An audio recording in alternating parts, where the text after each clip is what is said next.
Sally felt she had walked into a sea of gourmet food, and was overwhelmed by a good taste and a warm feeling. The eggs covering the rice were so tender, the flavorful ham, the crisp winter bamboo shoot, the sweet green pea. The taste of each ingredient was very distinct, and yet they were perfectly combined together. She tasted shrimp, its sweet and delicious flavor spread out in her mouth. She seemed to have tasted the ocean.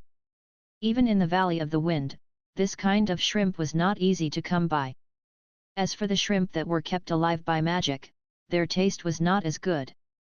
Even she had only once had the privilege of eating shrimp this fresh when she'd gone to the shore north of the Wind Forest with her grandfather 2 years ago, but still, their taste had not been as fresh and tender. Where did he get these fresh shrimp? If he had shipped them to Chaos City from the shore, the price of one shrimp would have been more than 5 gold coins. One plate of fried rice has more than one shrimp, but it only sells at 600 copper coins. The owner here, he must be dumb. A flicker of confusion flew across her mind. When she bit into the tender egg and touched the sweet rice with her tongue, she froze for an instant suddenly, and then she opened her eyes. This taste! It's the taste of the spring of life. She was not a royal family member, but her clan was also very noble among elves, so she had been baptized in the spring of life several times. She had even had a small glass of water from the spring of life during her coming-of-age ceremony, so she was very familiar with and sensitive to the taste of their holy spring. Much to her surprise, in this Chaos City, she had tasted the spring of life in a restaurant owned by a human. For a moment, she didn't know what to think because of this weird turn of events. She even started wondering if her homesickness had made her unable to think straight. As she chewed on the rice, the taste of the rice and various ingredients was tickling her taste buds ceaselessly. Among it, the exclusive feel of the spring of life was very distinct, confirming her suspicion again and again. When she had swallowed it, a warm current spread all over her body through her meridians, rapidly dissolving her fatigue and hunger from days of travel. It's definitely the spring of life. Sally was very certain. Her senses were telling her that she should draw her bow, point the arrow at this human male, and ask him how he got his hands on the water from the spring of life. However, this young Joe fried rice was so good that she wasn't able to make herself put down the spoon and pick up her bow. Her family had the best cook in her entire clan. She had attended many dinner parties in the palace, and she had even tried the food cooked by the royal chef when the king of the Roth Empire came to visit the elves with his chef. However, compared to this young Joe fried rice, those dishes that seemed very exquisite in appearance were very bland. Moreover, this delicious young Joe fried rice was made by a human male. Take another bite? Sally felt a devil in her heart tempting her, and she didn't want to resist it. Her spoon clattered on the plate again, and the second spoonful was already in her mouth. She closed her eyes again, tasting the flavor of every ingredient carefully. At that instant, the holy spring and the responsibility of elves were all put aside by her. All she had in her mind was, eat, eat, eat. She took one bite after another. Her deep-rooted manners were keeping her from gobbling down her food, but she was still eating quickly, unlike her usual self, completely forgetting about her suspicion before. Mag watched as she ate her fried rice. He smiled. He felt proud and satisfied while looking at his customers indulging in the food he made. Perhaps it did feel good to conquer others' taste buds, even better than conquering women. Amy was very proud too. This was her father's doing. He could make the best rainbow fried rice under the sun. Even the elf big sister had fallen in love with the taste after just one bite. Sally finished her fried rice as if there were no one else but her in the restaurant. When she put the spoon on the plate to get another bite, she realized there was nothing left, not even one rice grain. I have finished the entire plate? Sally froze for an instant, feeling as if she had just started. She looked at the plate that could almost reflect her face and felt a little ashamed. She hadn't been very graceful in others' presence, but the good thing was that she held back her impulse to lick the plate. With food this good, one plate was clearly not enough for her. Sally looked up at Mag and said expectantly, "Owner, please give me seconds." "Okay. Please wait a moment, miss," answered Mag, smiling. He walked to the kitchen, thinking that even the graceful elves could not resist the good taste of this young Joe fried rice. He had his worries, though.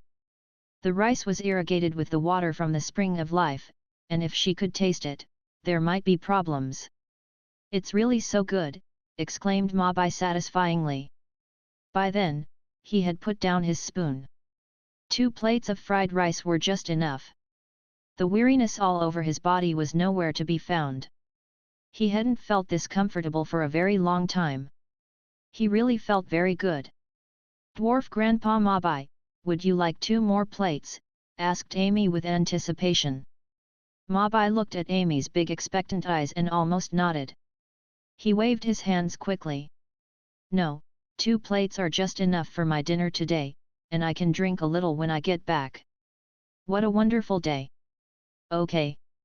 You have had 2 plates. 2 6 12. 12 gold coins, please." Amy was a little disappointed, but her smile returned quickly. She jumped off her chair, walked to Mabai, and held out her 2 hands. "Pay your bill, please. You are much quicker tonight." Mabai was a little surprised.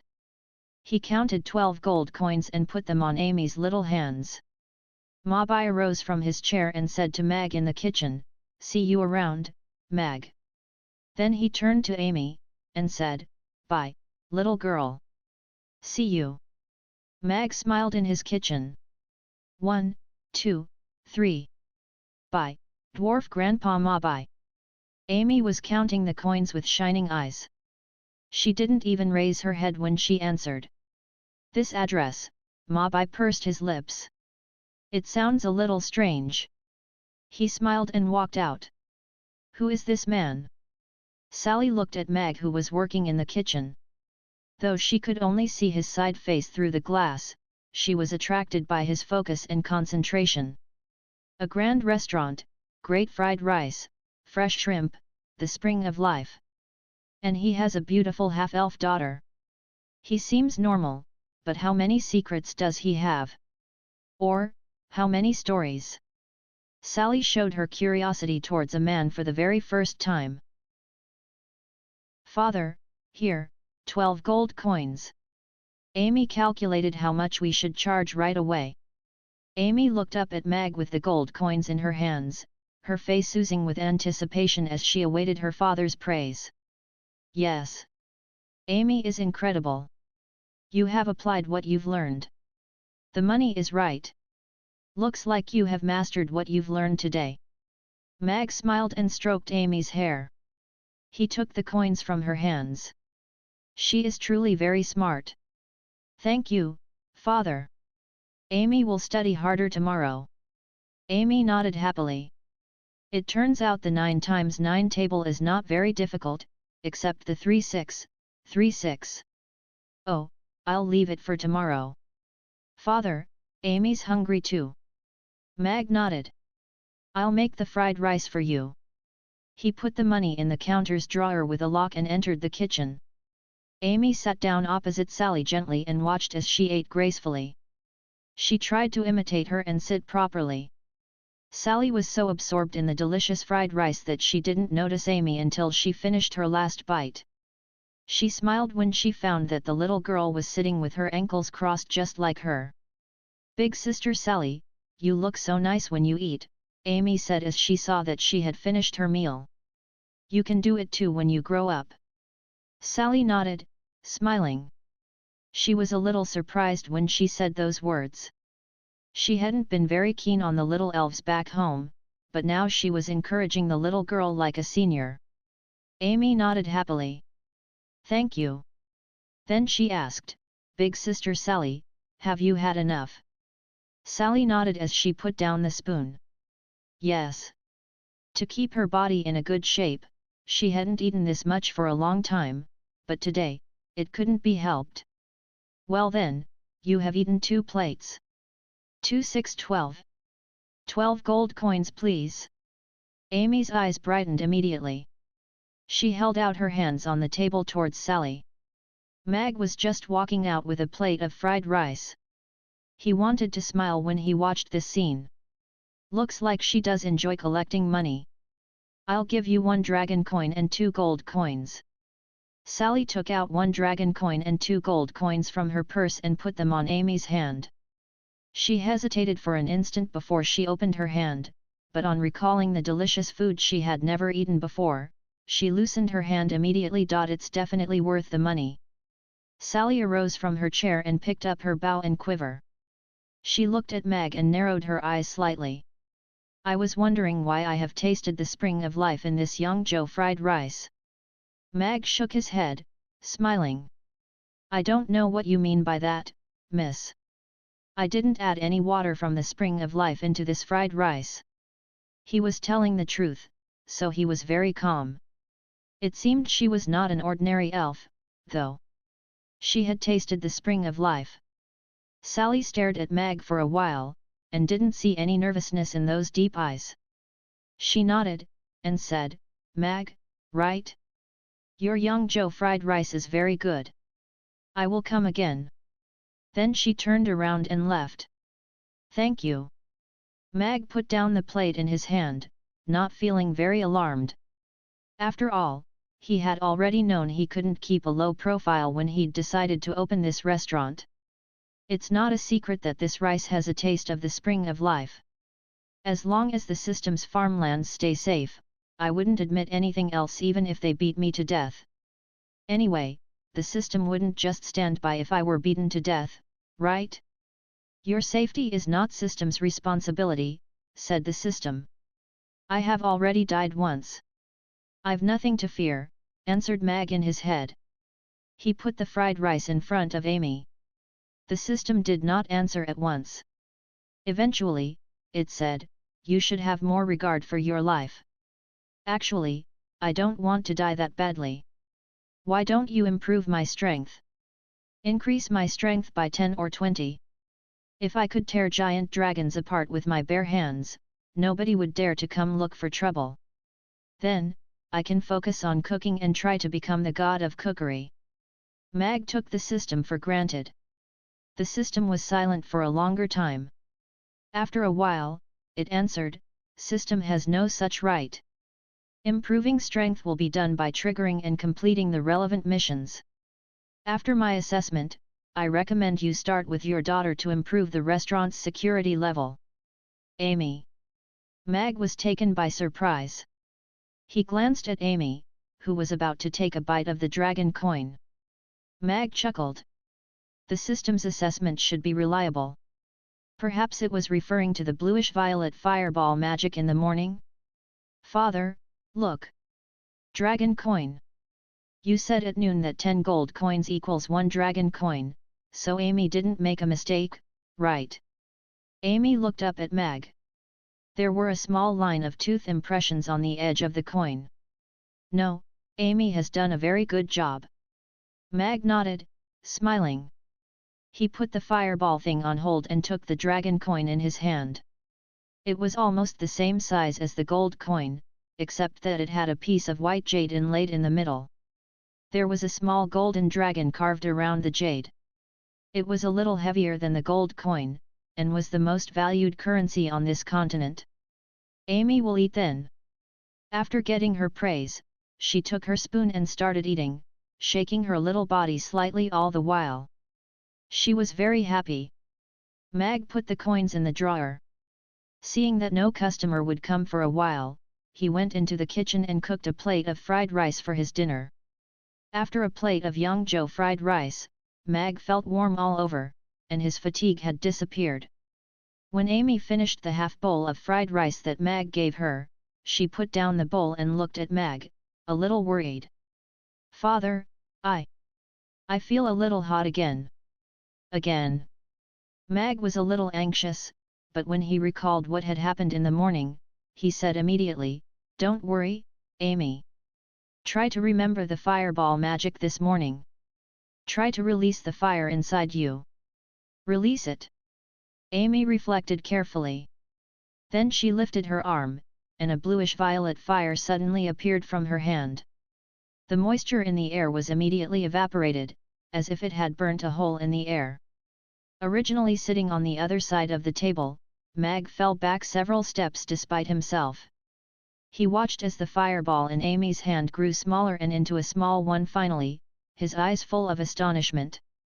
He understood the system's words suddenly. Amy had only eaten 3 plates of Yangzhou fried rice since this morning, but the temperature of the fireball she could make now was much more terrifying than in the morning. Her improvement was simply incredible. Besides, if she could improve her power by eating, then it wouldn't be troublesome to better her skills. She just needed to eat regularly every day. "Father, do you want to play with the fire?" Amy said smilingly as she looked at the flames dancing in her hand, like a little girl who wanted to share her toys with others. Mag waved his hands immediately. "No, it's too hot. Remember, Amy, do not use this fireball on others except bad guys. It's very dangerous." This flame was no toy at all. Bad guys? Amy pondered carefully for a while. If they don't pay for the food they eat, then they are the bad guys, right? Mag nodded. Yes. That is called dine and dash. They're bad guys. He hadn't liked the ones who were always dining and dashing in his previous life, and now that he was an owner of a restaurant himself, he hated them even more. Amy nodded solemnly. "Oh, Amy has remembered. If they don't pay, I'll set them on fire." "Well then, I'll leave it to you to protect our restaurant." Mag chuckled. Such customers may actually appear. If Amy's fireball magic could make them no fear, she might actually be able to protect this restaurant. After all, the system is quite reliable except when money is involved. Mag cleared the table and went into the kitchen. Under a big tree outside the restaurant on the square, Sally was still there. She was staring at the bright restaurant, confused. Should I report this to our contact in Chaos City, or just keep it to myself? But this Yangzhou fried rice is really very good. If I had money, I would eat it 3 times a day, but now I can only eat it every once in a while. She struggled with herself for a while, and then her mind was away on the Yangzhou fried rice she had just eaten. She could still taste the ocean in her mouth as she recalled its taste. Whatever. I am a runaway now. I have no responsibility to worry about this kind of thing. Sally swung her arm as if trying to throw her trouble away, and then she put the bow on her back. Maybe the owner here doesn't care about this stuff, otherwise, he wouldn't so blatantly put the water from the spring of life into 6 gold coins worth of Yangzhou fried rice, even if the water had been diluted countless times. Mamie restaurant. Such interesting father and daughter. Sally took another glance at the restaurant, and then turned around and walked towards the exit of the square. Mag washed the dishes with the dishwasher and sat on the chair behind the counter with Amy, waiting for customers. More people came in the evening, but they all found the fried rice expensive when they saw the menu. They shook their heads and left. Mag wanted to hold on to them by telling them the origins of the ingredients. He wanted them to know that they were getting the better end of the deal by eating this Yangzhou fried rice. However, as the candidate for the god of cookery, he held back this urge. He didn't want to contradict his principles. He had only had 2 customers today, but he had sold 8 plates of Yangzhou fried rice, which was pretty satisfying for his first day. At 8 o'clock, after he had watched the 8th customer shake his head and leave, Mag went to the door and flipped over the open sign. He turned the outside lights off and finished his first day. "Father, we don't sell the rainbow fried rice anymore today," Amy said as she put out the fireball in her hand. Mag nodded, smiling. "Yes, let's call it a day." He took his earnings out and counted them. In total, he had 20 gold coins, 1 dragon coin, and 12 copper coins. There should be more, but 18 gold coins had been charged by the system automatically in the evening. It was the cost of the ingredients. This was just his first day. Last night, he only had 2 copper coins in his pocket. So many gold coins. Amy looked at the coins on the table with shining eyes. She looked up at Mag, and said, "Father, could you buy Amy an ugly duckling?" "Sure. We'll walk around the square in the morning and see if there is someone selling them." Mag stroked Amy's hair, smiling. "She is very obsessed with the roast goose. I have to take her out and try our luck tomorrow." Mag didn't feel very exhausted after working a whole day. That was because the system had prepared the ingredients and covered the preliminaries. He didn't even need to wash the dishes himself. Besides, the 3 plates of fried rice he had eaten relieved his weariness, making him feel even fresher. Seeing as Amy was beginning to feel sleepy, Mag had her recite the 9 times 9 table she had learned at noon. She could remember all the terms before 3-6, but had to give up on remembering that one after thinking long and hard. She was really depressed. Mag gave her an encouraging smile. "It's all right. Amy has done a great job. You have already applied what you've learned today. We'll start from 3-6 tomorrow. I'm sure you'll remember the rest." Amy nodded. Amy will try hard tomorrow. Although Mag had to focus on the restaurant, he didn't want to run it day and night. He made use of this leisure time and decided his opening hours. This way, he didn't have to stay in the restaurant all day long, and his customers would know when to come. It would save a lot of trouble. Breakfast, 7:30 am 9:00 am, lunch, 11:30 am 1:30 pm, dinner, 5 o'clock pm 9:00 pm. The rest of the time he was free, and he'd decided to rest a day every 7 days. Perfect. Mag looked at his opening hours on the paper, and said in his head, "System, can you help me add the opening hours to the signboard outside?" "System recommends you extend the opening hours to sell more food," answered the system. "Being the owner of the restaurant is my job, not my whole life. I want to enjoy my life as well as my job," Mag said calmly. He became impatient. "Do you want to help me or not? I'll attach this paper to the signboard myself even if you don't help." After a while, the system answered, "The opening hours have been added. Let's go upstairs and sleep." Mag put the coins back in the drawer. Since the system would charge the cost of ingredients automatically, he didn't have to worry about things like that. Mag taught Amy how to brush her teeth and wash her face, and introduced everything in the bathroom to her. After he washed up, he picked her up and laid her on the little bed. The little thing was already very sleepy. When she touched her soft bed, she could barely keep her eyes open. "Good night." Mag smiled as he stroked Amy's hair. "Father, don't forget to buy me an ugly duckling."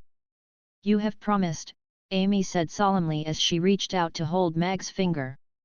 Mag nodded. "I won't. We'll buy it tomorrow." "You're the best, Father." Amy sat up, held Mag's face in her hands, and kissed him. Then she lay down and closed her eyes. She fell asleep in no time, mouth still murmuring, ugly duckling, roast goose." Mag woke up at 6 in the morning. The night was so long without video games and movies, but he slept much better. "System, do you sell TVs? What about PCs? Cell phones? PS4s? Wi-Fi?" Mag asked in his head when he was brushing his teeth. "Please take the system seriously. System does not provide non-kitchen appliances or Wi-Fi for free," answered the system solemnly. "Don't worry. I don't have enough money even if I want to buy them." Mag spat out the foam in his mouth. Based on the system's reaction, those things were most likely available if he had the money, but he really had no money right now. If the Wi-Fi was not free, he would pay for it. Mag put Amy's little dress that he had washed and dried yesterday on the edge of the bed. After all, it was not very decent to go out in her sleepwear. Mag went downstairs and opened the door. The opening hours were already on the front and back side of the signboard. A screen was set at the top of the signboard to conveniently notify the number of days before his rest day. Now it said 6, and it would change automatically, very user-friendly. This world also used the 24-hour clock, and had almost the same notion of time as the people on the earth. Thanks to the efforts of the dwarf craftsmen, mechanical watches were becoming popular. The most advanced watches were the ones driven by crystal stones. Only noblemen and wealthy people were using them, because their price was high. At least, he needed not worry that the people here didn't know the time. There was still time before opening, so Mag went for a little jog outside his restaurant on the square. His body was so weak that he gasped for air after running a little while. At last, he managed to run for 20 minutes or so. By then, Mabai had just opened his shop. "What are you doing so early, Mag?" Mabai asked as he looked at Mag, who was still panting. "Working out a little." "You open this early, Mabai," answered Mag, smiling. Mabai's forge and Mag's restaurant were just about 1 meter apart. He could hear his hammering before, but now that he had a much better house with better soundproofing, he could hear nothing at all. Mabai nodded. "Yet. I was just about to go to your place and eat 2 plates of fried rice before working." He had completely fallen in love with the Yangzhou fried rice after eating 2 times yesterday. Mabai woke up this morning feeling comfortable and refreshed all over, and not tired at all. Even his waist that used to hurt when he woke up had stopped acting up. The restaurant opens at 7:30 a.m. The exact opening hours are on the signboard. There is still time. "I'll go wash up and prepare," Mag said with a smile. "Well, I'll wait here then." Mabai was taken aback. Normally the restaurants would open when customers came, but Mag had set his own opening hours. On second thought, he found it pretty normal for Mag to have his own rules and temper. After all, he could make such delicious and magical Yangzhou fried rice. Mag walked back to his restaurant, went upstairs and washed up. By then, Amy had just woken up and changed into her clothes. She extended her arms and walked to Mag with half-opened eyes. "Give me a hug, father," she said adorably as she looked up at Mag. The little thing had just woken up, with her ahogue sticking out. Her half-opened eyes and spread arms made her so adorable that Mag couldn't refrain from stooping down and picking her up. "I'll hold you for a while. Then you will wash up yourself. We have to open now." Amy nodded. "Okay." She only wrapped her arms around Mag's neck for a little while and then disentangled herself from him. She went to the bathroom and stood on tips of her toes to get her toothpaste and toothbrush. She turned to Mag, and said, "Don't worry about me, father. I can take care of myself." Mag nodded, smiling. "Right." He pretended to leave, and then took a peek through the door. The little thing was brushing well. Then he left without worry. It was just 7:30. Mag went to open the door. Mabai was waiting outside looking at the opening hours. "We're open. Please come in," Mag said gently with a smile. "Thank you. 2 plates of Yangzhou fried rice." "I can scarcely wait," Mabai said with a laugh as he stepped inside. Mabai had just seated himself when Amy came downstairs. "Good morning, Dwarf Grandpa Mabai," she said to him. Then she stroked her hair as she looked at Mag. "Father, would it be better to tie my hair up? It seems a little long." "Tie up your hair." Mag looked at the purple strip of cloth in Amy's hand, a little awkward. He hadn't done this kind of thing before. He had to study a little. "Wait till I have made breakfast for Grandpa Mabai, okay, Amy? I'll tie your hair up later." Amy nodded. "Okay, father." Amy put the hairband away and sat down meekly. Mag finished the first plate of Yangzhou fried rice quickly, and then went to make the second one. When he walked out with Amy's fried rice, Mabai had just finished eating. 2 plates of fried rice, that's 12 gold coins, please," Amy said solemnly as she held out her little hand. She was standing beside Mabai. "Here, 12 gold coins. Count them, little owner." Mabai put the coins on Amy's hands with a smile. He was already accustomed to her acting all grown up when she collected money. He rose from the table with a smile, and said to Mag, "Today's Yangzhou fried rice is very good too, Mag. You have just opened, and people rarely come here, so it must be hard, right?" Mag nodded. "Yes. Not too many customers. It couldn't be helped." Goodwine was also afraid of the thick bush. "I'll take my leave. Maybe I could bring 2 customers for you at noon. They won't worry about the price," Ma Bai said, smiling. He took a glance at Amy, who was counting the coins carefully. Mag smiled. "Thank you. It was not a bad way to increase customers." "My pleasure." Ma Bai waved his hands expansively and left. While Amy was eating, Mag made himself 1 plate too.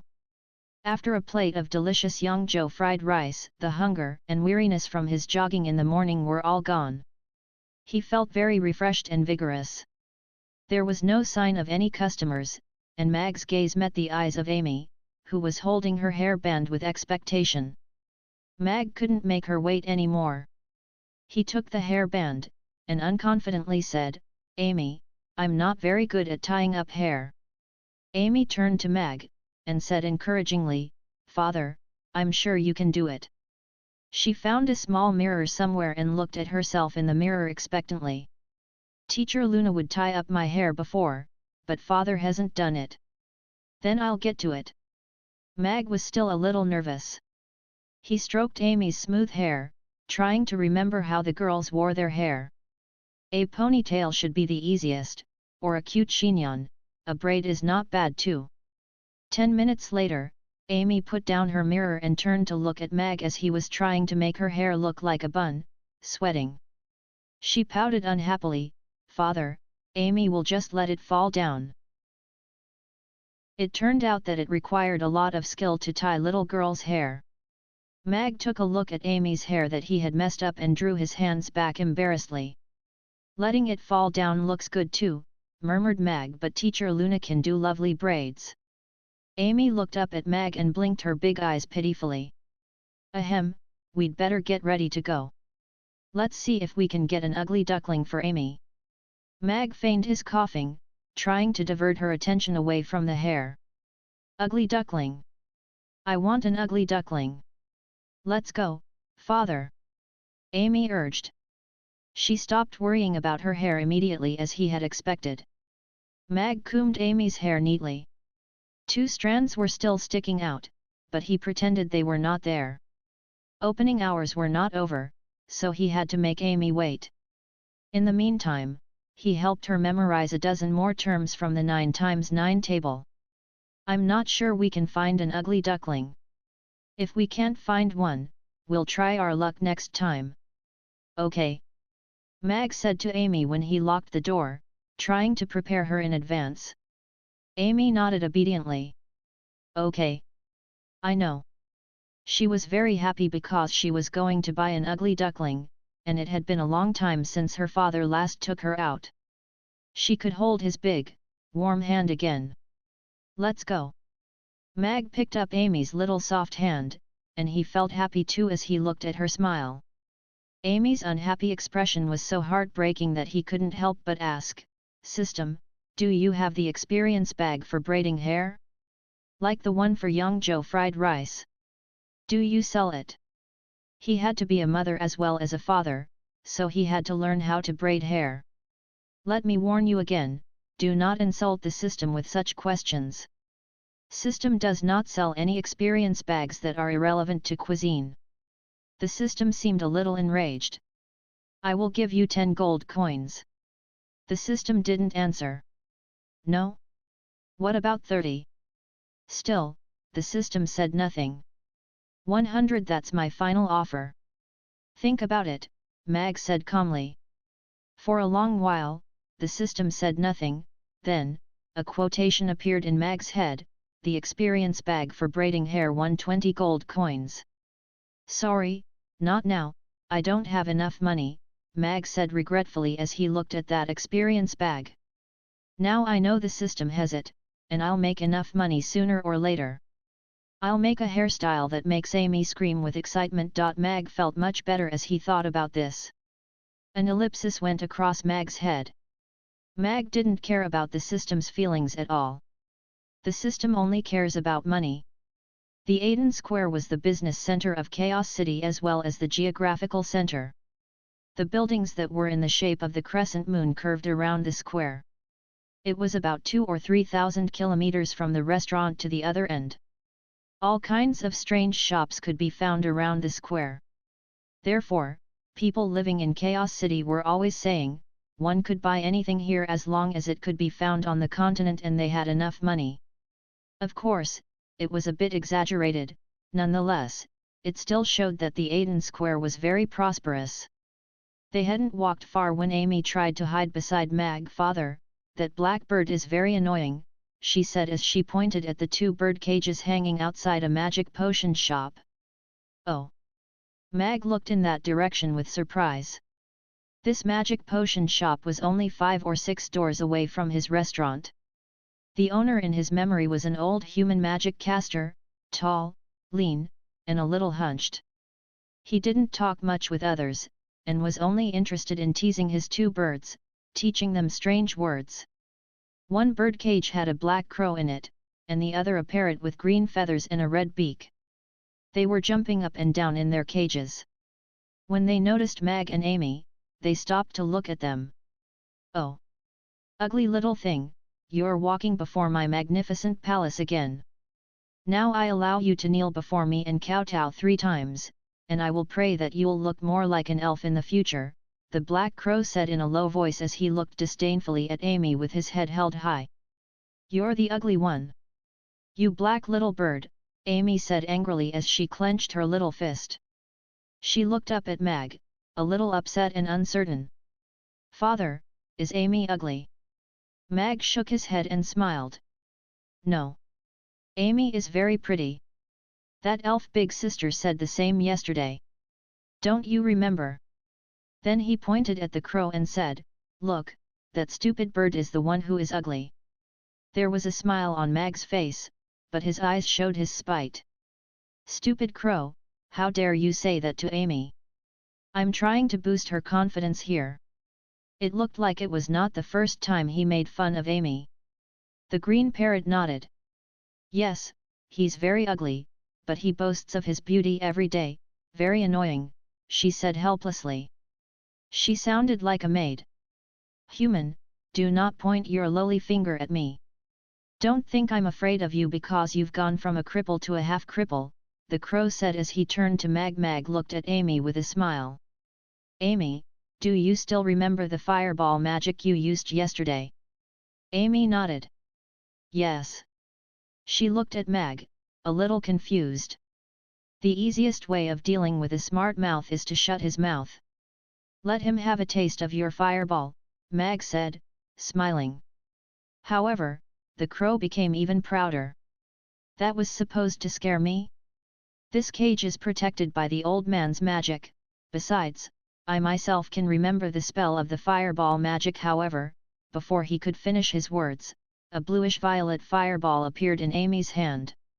No chant. The crow was taken by surprise. Amy threw the fireball out, and it enveloped the whole birdcage instantly. I'm not AF help. Help me. The magic protection outside the cage was burned away at once, and then, the steel bars were starting to melt. The bluish-violet flame caught the crow immediately. He screamed in pain. Mag was a little amazed. It was the first time that Amy had used her fireball magic on others, and she did quite well. Besides, the fireball was more powerful than he had expected, which was a good thing, of course. Smiling, he took Amy's hand and walked on. Remember, Amy, for guys like that, just give them a fireball. Amy nodded vigorously. Okay, father. She held one of Mag's fingers and waved it merrily, feeling happy because she had taken revenge on that stupid crow who had picked on her many times. I don't have to worry about being picked on when I go out with father. Fire! Help! The green parrot cried in panic. A lean old man walked out hurriedly. His face changed when he saw the burning cage, and then he chanted some spell and threw a water ball at it. The fire was put out. A faint aroma of roasted meat permeated the air. The black featherless crow gave a shiver. He stood on the stick, which was the only thing that was spared, covered his crotch with his wings, and let loose a plume of black smoke. Holy mackerel! My precious robe is ruined, he cried out. Shut up, black coal! Urian shouted in a shrill voice. He was wearing a black robe for magicians, his face a little grim. He watched as the father and daughter walked away. Such a strong magic wave! The little girl is a genius?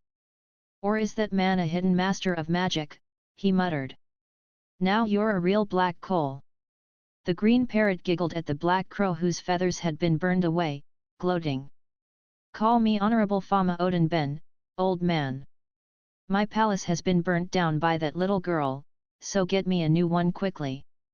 And make a flamboyant robe for me, or someone may catch a glimpse of my beautiful body, complained the black crow. Then he sniffed around.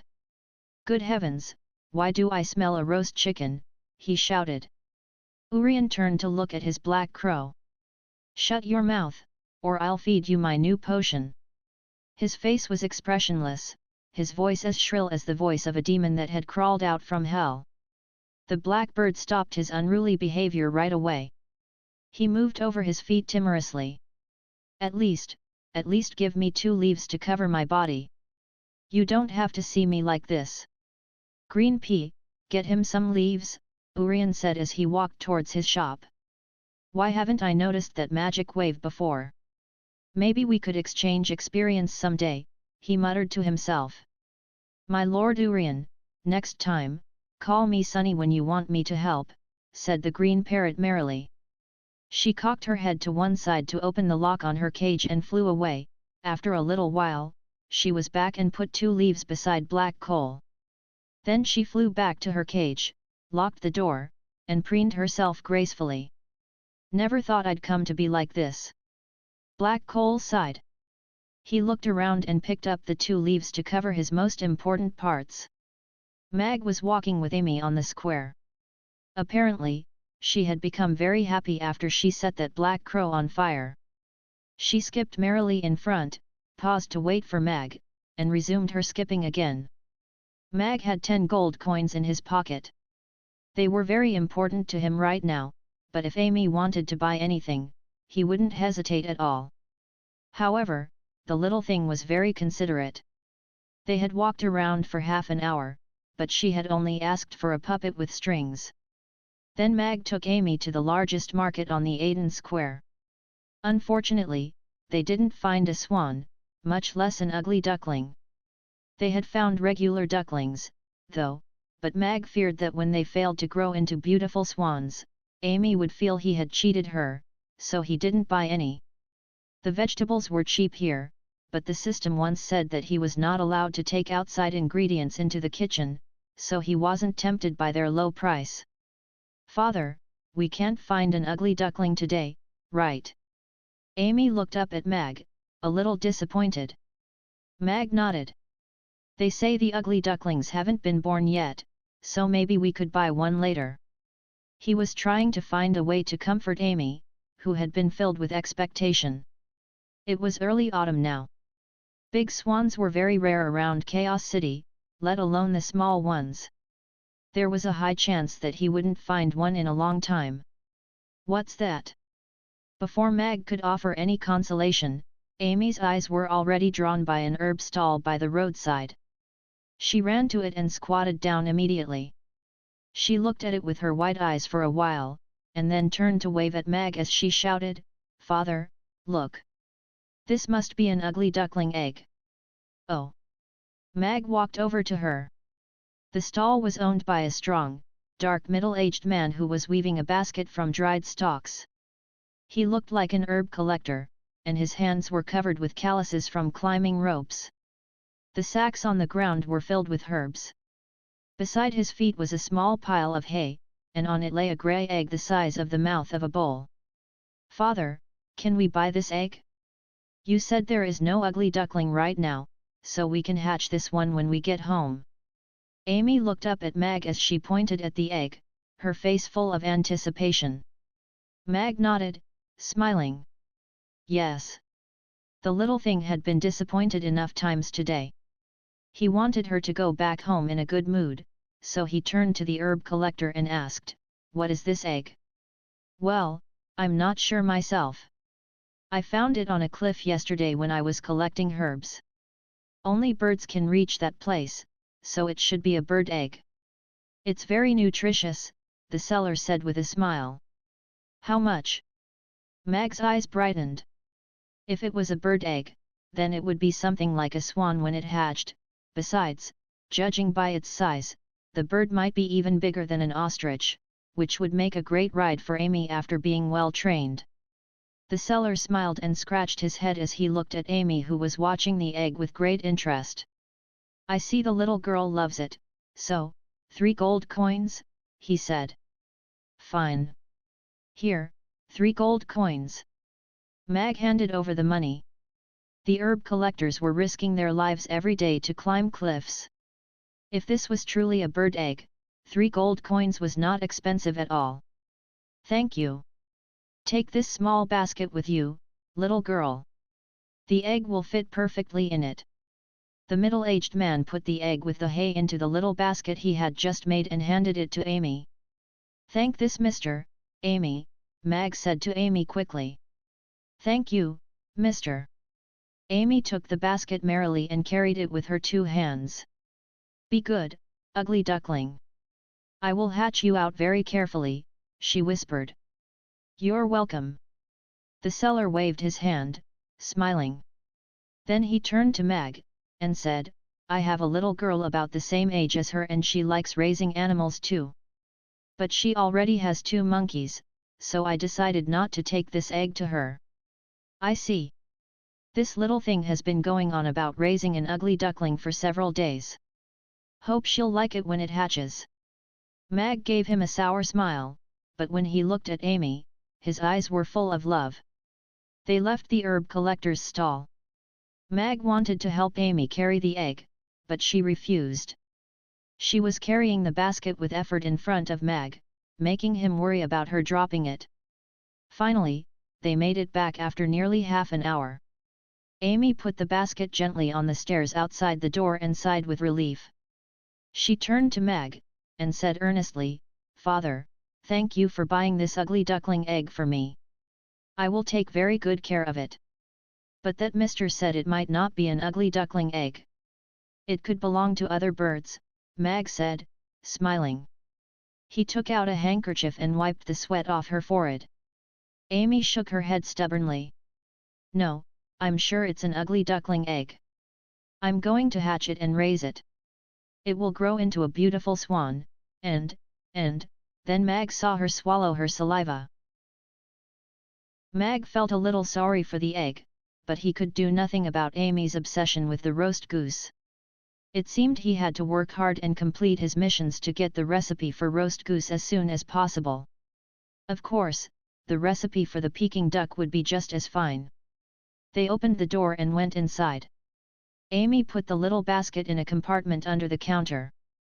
She crouched down and whispered a little something to that egg, and then closed the door carefully as if afraid of waking up the little creature inside the egg. "Father, when will it hatch?" Amy asked as she looked at Mag, expectant. Mag shook his head. "I'm not sure. Maybe next spring." He didn't know much about the hatching of birds. That would be too long. Amy was a little depressed.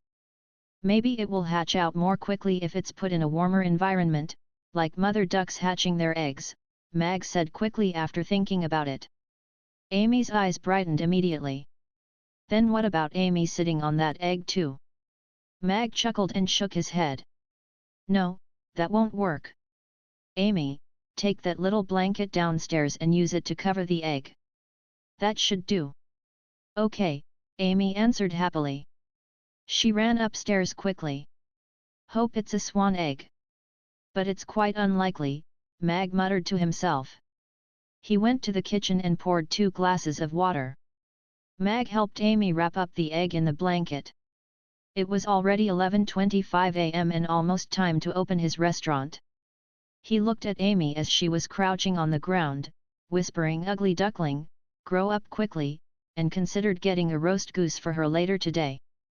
A few minutes later, at exactly 11:30 a.m., Mag went to the door, turned over the sign, and opened his restaurant formally.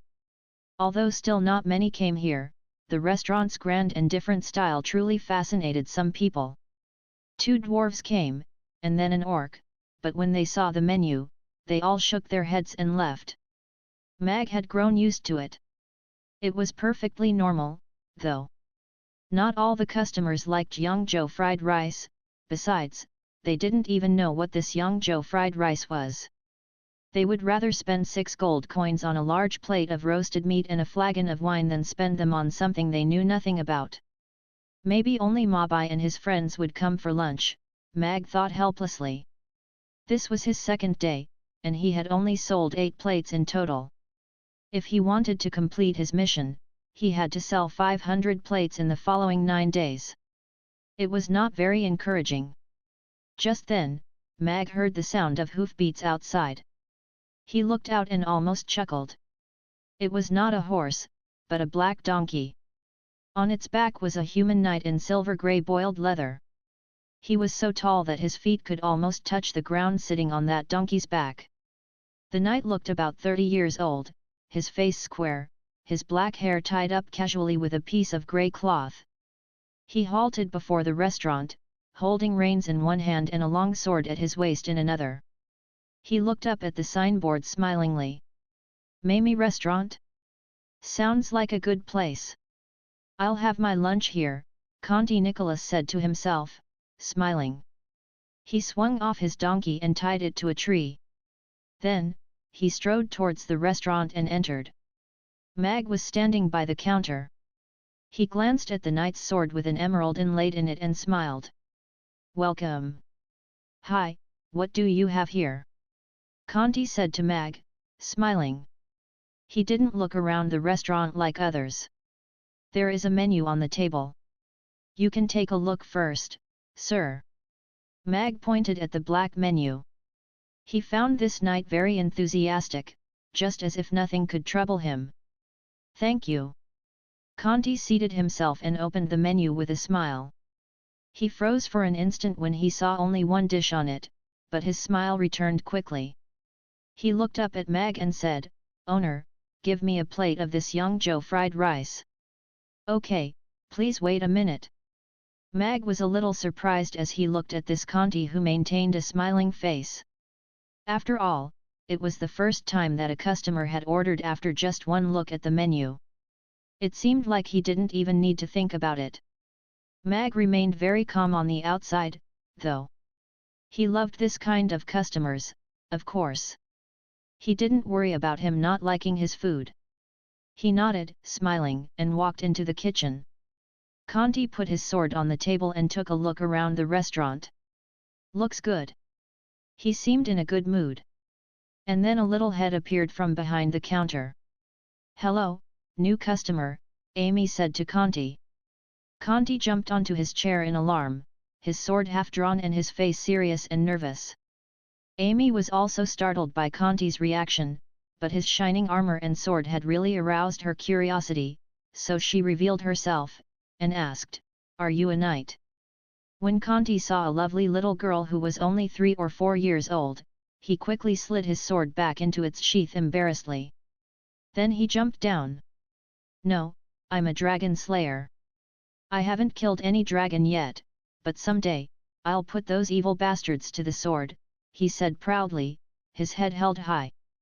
Mag looked over when he heard the noise and chuckled at Conti's words. In his predecessor's memory, there were many knights who wanted to slay dragons, and he had been one of them. However, unlike them, he had really killed a dragon before, more than one, actually. "Whoa, amazing!" Amy clapped her little hands and looked at Conti with adoration. Then she pointed at the long sword in his hand. "So you must have defeated many formidable opponents." "I don't like fighting people. I like Mag Alex the most." He killed 4 wicked dragons and is one of the bravest and strongest knights on the whole continent, Conti said, smiling, his eyes full of excitement and adoration. Then he looked down at Amy. If you like knights, little girl, you should like the ones like Mag Alex. Mag? My father. Amy looked at Conti, a little puzzled. What? Conti was taken by surprise. He followed Amy's gaze and looked to the kitchen. There he saw a lean Mag, who was busy cooking. He smiled and shook his head. No. Their names may be the same, but Mag Alex is a mighty and proud knight. He would never cook in the kitchen, besides, he has no daughter. Mag shrugged. Conti was not wrong. His predecessor would perhaps still have been a mighty and proud knight if that incident hadn't happened. He had never entered the kitchen, to say nothing of cooking. Still, as he listened to his compliments, somehow he felt a little good. My father's rainbow fried rice is very good. Father is the best in my eyes, no matter what you say, Amy said seriously as she looked up at Conti. Yes. I'm sure he is a great cook, Conti said, smiling. He resumed his seat, not arguing with Amy. Yes. Amy's smile returned. The bells rang again. Mabai came in first, followed by 2 orcs. They were 2 meters tall, and each had a spiked club as thick as a man's thigh in their hands. Mabai, when did this fancy restaurant open? Do they have anything good? Habeng asked. He was wearing a necklace with a ring of fangs around his neck, and his voice was so loud that Mag could hear it from the kitchen. It has just opened recently. Of course they have. That's why I've brought you here. I won't pay for yours, just for the record, Mabai said with a mysterious smile. Then he shouted at Mag, Mag, I'm here again.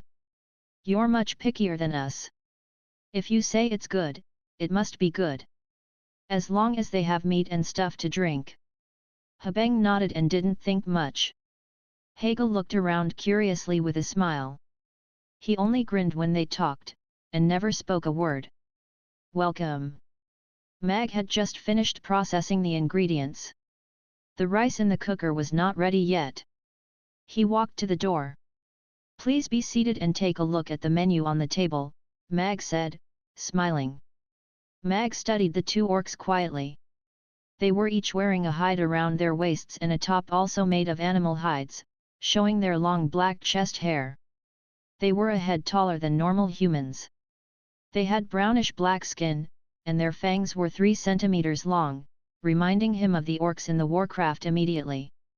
These 2 orcs should be brothers, they were so alike. The one on the left with a fang necklace had to be the grumpy one as the rightmost one was smiling innocently. He might be an orc, but he looked nice and harmless. I don't need to look at the menu. I have a lot of work today, so give me 3 plates of Yangzhou fried rice, Mabai said as he took a seat at his usual table. Then he looked at Amy and smiled. Hello, little lady.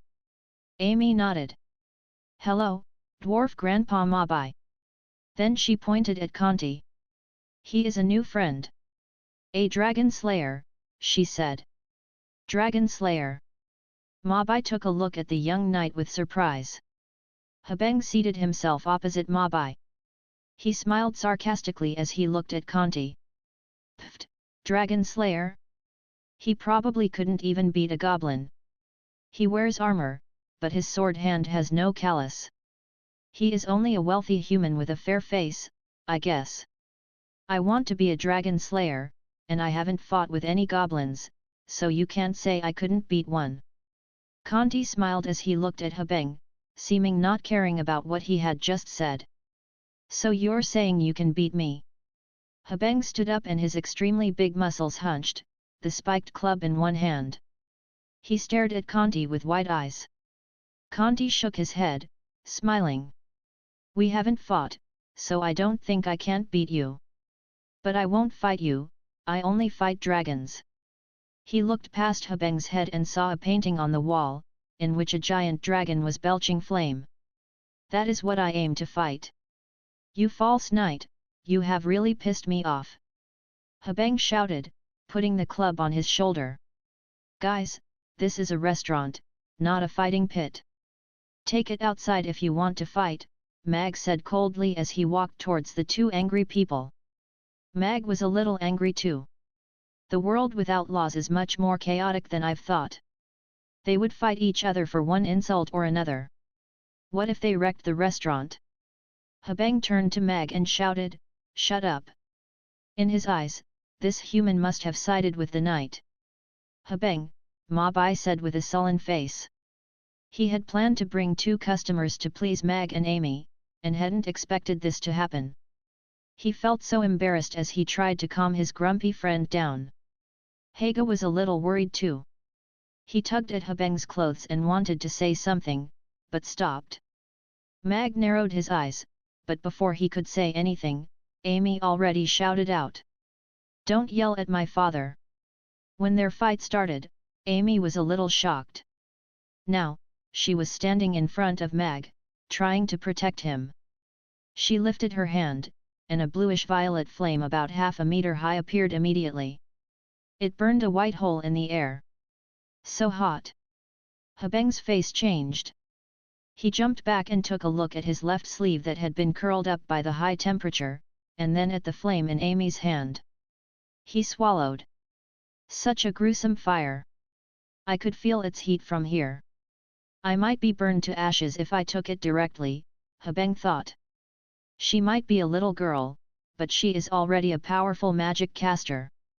She is even quicker at conjuring a flame than those old magic casters. And the temperature is more terrifying. When Habeng had shouted at Mag, Conti already held his sword in hand.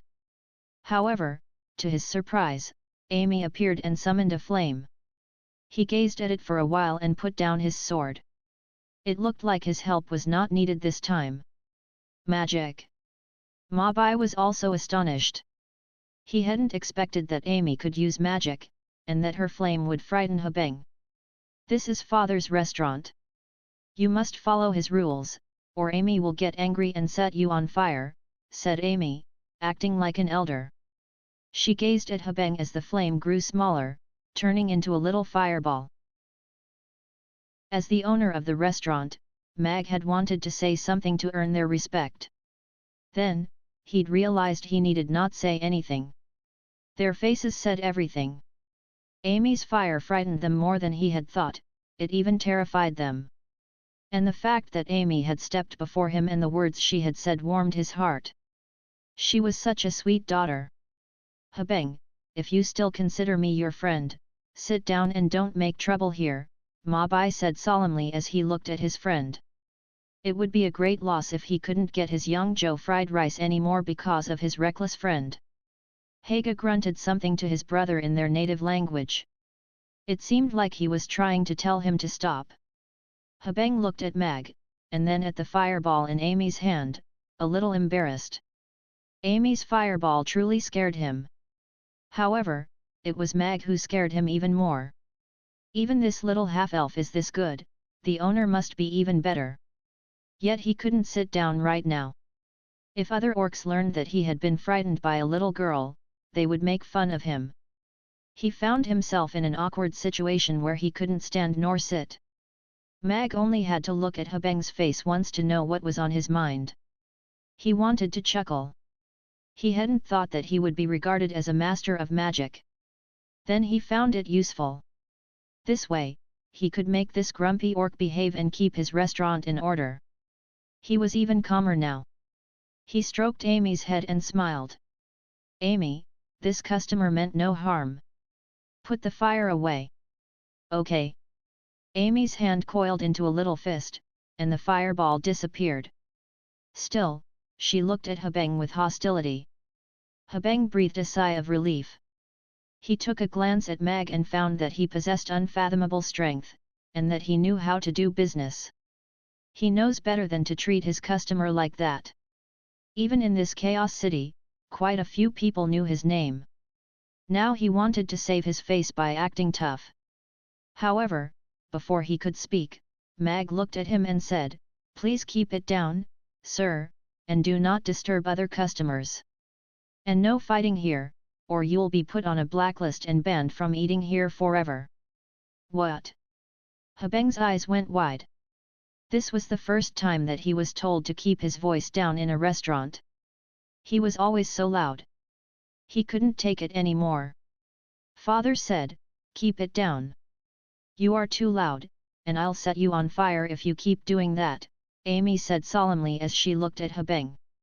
She held out her little hand and seemed to prepare to unleash her fire. Subconsciously, Habeng wanted to step back, but his pride as an orc warrior stopped his feet. His anger was coiling inside him, but he couldn't take it out on a little girl. Besides, this little girl could use such a terrifying fireball magic. He was very angry, but he could do nothing but control his anger. Haga took his brother's arm and said something. Then he dragged him into his seat. He smiled at Mag apologetically. "So sorry, my brother, bad temper," he said in a broken common language. Mag nodded with a smile. "It's all right. Please look at the menu before you order. Call me if you're ready." This orc looked much better. In fact, he wasn't very angry just now. Orcs were known for their short temper. Nonetheless, this was his restaurant, and he had his own rules. Then Mag nodded at Mabai and Conti, went into the kitchen, and started cooking for Conti. "Father is very amazing. Wait and see." Amy gave Habeng a glare. She felt a little bored, so she went back to watching her egg behind the counter. "Mabai, what do they have here exactly?" "They are too strict with customers," Habeng said to Mabai sullenly. He found himself using a lower voice this time. Smiling, Mabai pushed the menu towards Habeng. "See for yourself." Seeing that Mag was not angry, Mabai was much relieved. These two were Mabai's regular customers. Their tribe was one of few tribes which possessed a gold mine, and they were sons of the chief. A lot of orc warriors' weapons were made by him. They were 1,000 gold coins each, very expensive. The two brothers always came to Chaos City to buy a lot of things, so they and Mabai became old friends. They often ate out together. These two like good food as much as me, and they can eat much more. Don't leave me in suspense. Let me see. Habeng took the menu in his hand and opened it. He couldn't believe his eyes. He closed the menu to check the cover, and reopened it again. Then he pointed at those little words and looked at Mabai with a strange face. "Mabai, what the heck? One dish? Just one? What is this Yangzhou fried rice? And it's sold at 600 copper coins. Good stuff, of course." Mabai looked at them and smiled. "This is the best thing I've ever had. Don't say I didn't tell you." Habeng had been ignored by a young knight, threatened by a little girl, and told to keep his voice down by a human cook. He was already in a very bad mood. Now he saw this menu. He suspected that Mabai had taken them to this restaurant to be ripped off. "I have ordered a lot of weapons from him these years, and now he is doing this to us. Looks like I have to find a more honest blacksmith after he delivers this batch. We could buy a large plate of roast beef and a flagon of wine with 600 copper coins in the friars." He shook his head. "It seems there is no meat in it. I don't want to eat this." Mag, I'd like one," Haga said to Mag in the kitchen in his broken language. Mag turned his head and answered, "Okay. Please wait a minute." Habeng's voice was much lower than before, but Mag still heard it. He curled his lip. Mabai had said the same thing before. Now that he has decided to stay, there is nothing that can't be taken care of by a plate of Yangzhou fried rice. If there is, then 2 plates should do. "Brother, let's go have some meat and drink." "Don't eat here," Habeng said to Haga in their own language. If Haga ate the fried rice here, he would have to drink alone later. "Would you like one too?" "I have a feeling that it'll be good," Habeng said with a smile. Habeng shook his head. "Absolutely not. I'll die before I eat anything here. He used the common language this time, and said that in a tone that brooked no argument. He crossed his arms, ready to laugh at their fried rice. Amy was sitting on the long-legged chair. Someone will have to break his promise, she said softly as she looked at Habeng. Habeng was a little embarrassed, and Amy's words made him nervous and irritated. I swear on my club that I'll never eat here, he said firmly. Ma Bai read his mind with ease, it was written all over his face. He didn't say anything, though. And he didn't need to. He just needed to enjoy himself. Conti looked in the direction of the kitchen with expectation too. His was still smiling as if that little incident had never happened. Soon Mag came out, holding a plate of Yangzhou fried rice. He put it down before Conti and put a spoon on the edge. Please enjoy. Slowly, the strong and pleasant aroma permeated the air. What a good smell! Habeng's face lit up all of a sudden. The faint aroma was like a kitten clawing at his heart. He hadn't intended to turn, but after a while, in spite of himself, he moved his head slightly and gave a quick glance at the colorful fried rice in front of Conti from the corner of his eye. Smells good, Conti complimented as he looked at his fried rice, astonishment in his eyes. He had never seen anyone cook like this before. Every grain of rice was coated by eggs perfectly. All the ingredients were cut into the size of the rice grain.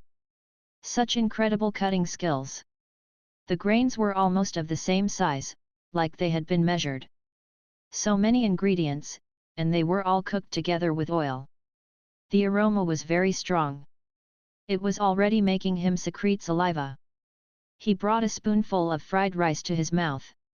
Different tastes melted in his mouth together, making him close his eyes. The eggs were so tender, the rice was so sweet, the shrimp had a special taste of the sea, and the winter bamboo shoots and tree mushrooms were so fresh. They all blended together in this mouthful, and the aftertaste was long and pleasant. It was divine. Habeng watched him and swallowed in spite of himself. Then he realized what he had done and looked away immediately. Seeing that no one had noticed, he glanced at Conti from the corner of his eye again. Mag curled his lip slightly. He had seen everything. Amy was resting her chin in her hands, her expression reflective. Then, her eyes brightened as if she had suddenly seen through everything. It's very good. Conti opened his eyes and gave a thumbs up to Mag. Then he got back to eating his fried rice immediately. One spoonful after another, he didn't ever want to stop. Little Black is very trustworthy. I've made a good choice coming here. Moreover, what was more magical was that after he ate the fried rice, he felt a warm current inside his body relieving his fatigue. It was like the recovery potion, but gentler. He felt comfortable, just as if many little hands were massaging his body. Mag went back to the kitchen to cook for Ma Bai. It might prove to be a busy noon. Habeng didn't know how many times he had swallowed his saliva.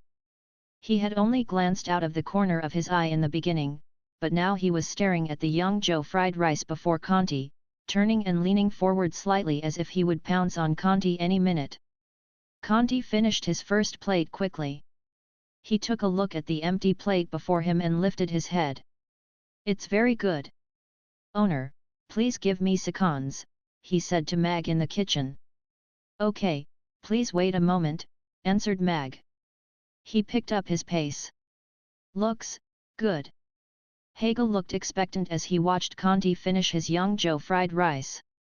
Despite himself, Habeng looked at Conti, and asked, is it really that good? Conti nodded, smiling. I've never had anything better. It's a great loss if you don't try it. He felt even better now, and didn't take their little quarrel from before to heart. Habeng took a look at that empty plate that was even cleaner than his face, and then at Conti's face.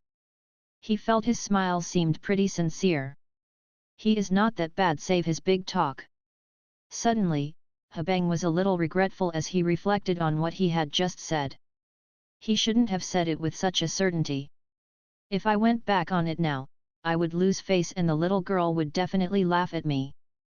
Please enjoy. Mag walked out with Mabai's fried rice, and put it down gently before him. It was fresh from the wok, still steaming.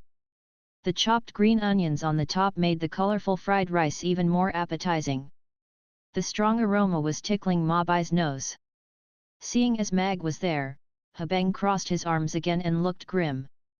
However, in spite of himself, his eyes were drawn by the Yangzhou fried rice on their table, his nose sniffing vigorously.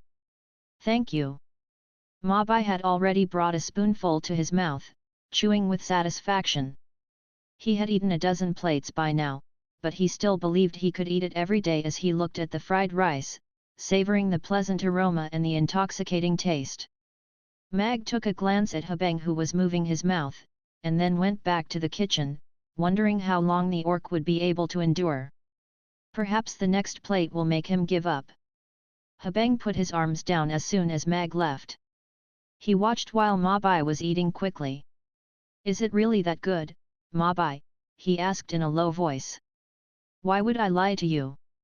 Mabai quirked his mouth and took another bite, feeling the warm current soothing his weariness in his muscles. It felt so comfortable that he wanted to call out.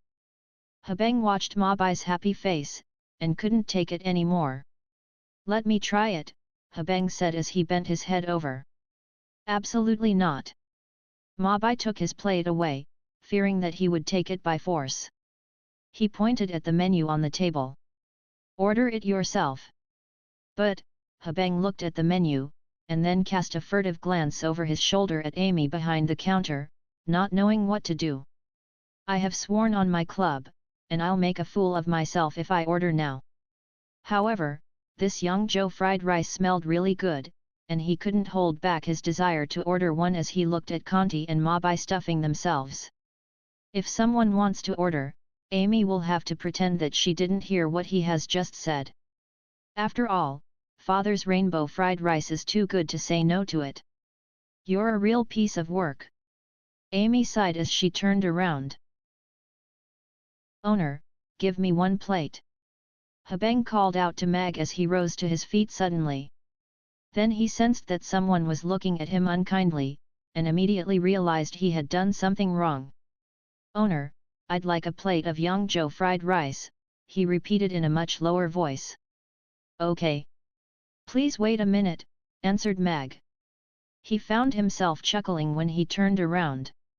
He gave up his pride just to get a plate of Yangzhou fried rice. Father is not mad this time, so I'll let it go.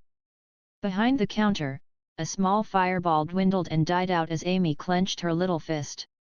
No one noticed. Mag was becoming quicker and quicker after he cooked for 2 days. He could process the ingredients and make a plate of Yangzhou fried rice in just 5 or 6 minutes. Your Yangzhou fried rice, please enjoy. Mag put the plate in front of Haga. Thank you, Haga said with a smile. His eyes brightened when he took the first bite. It's so marvelous, like nothing I've ever eaten.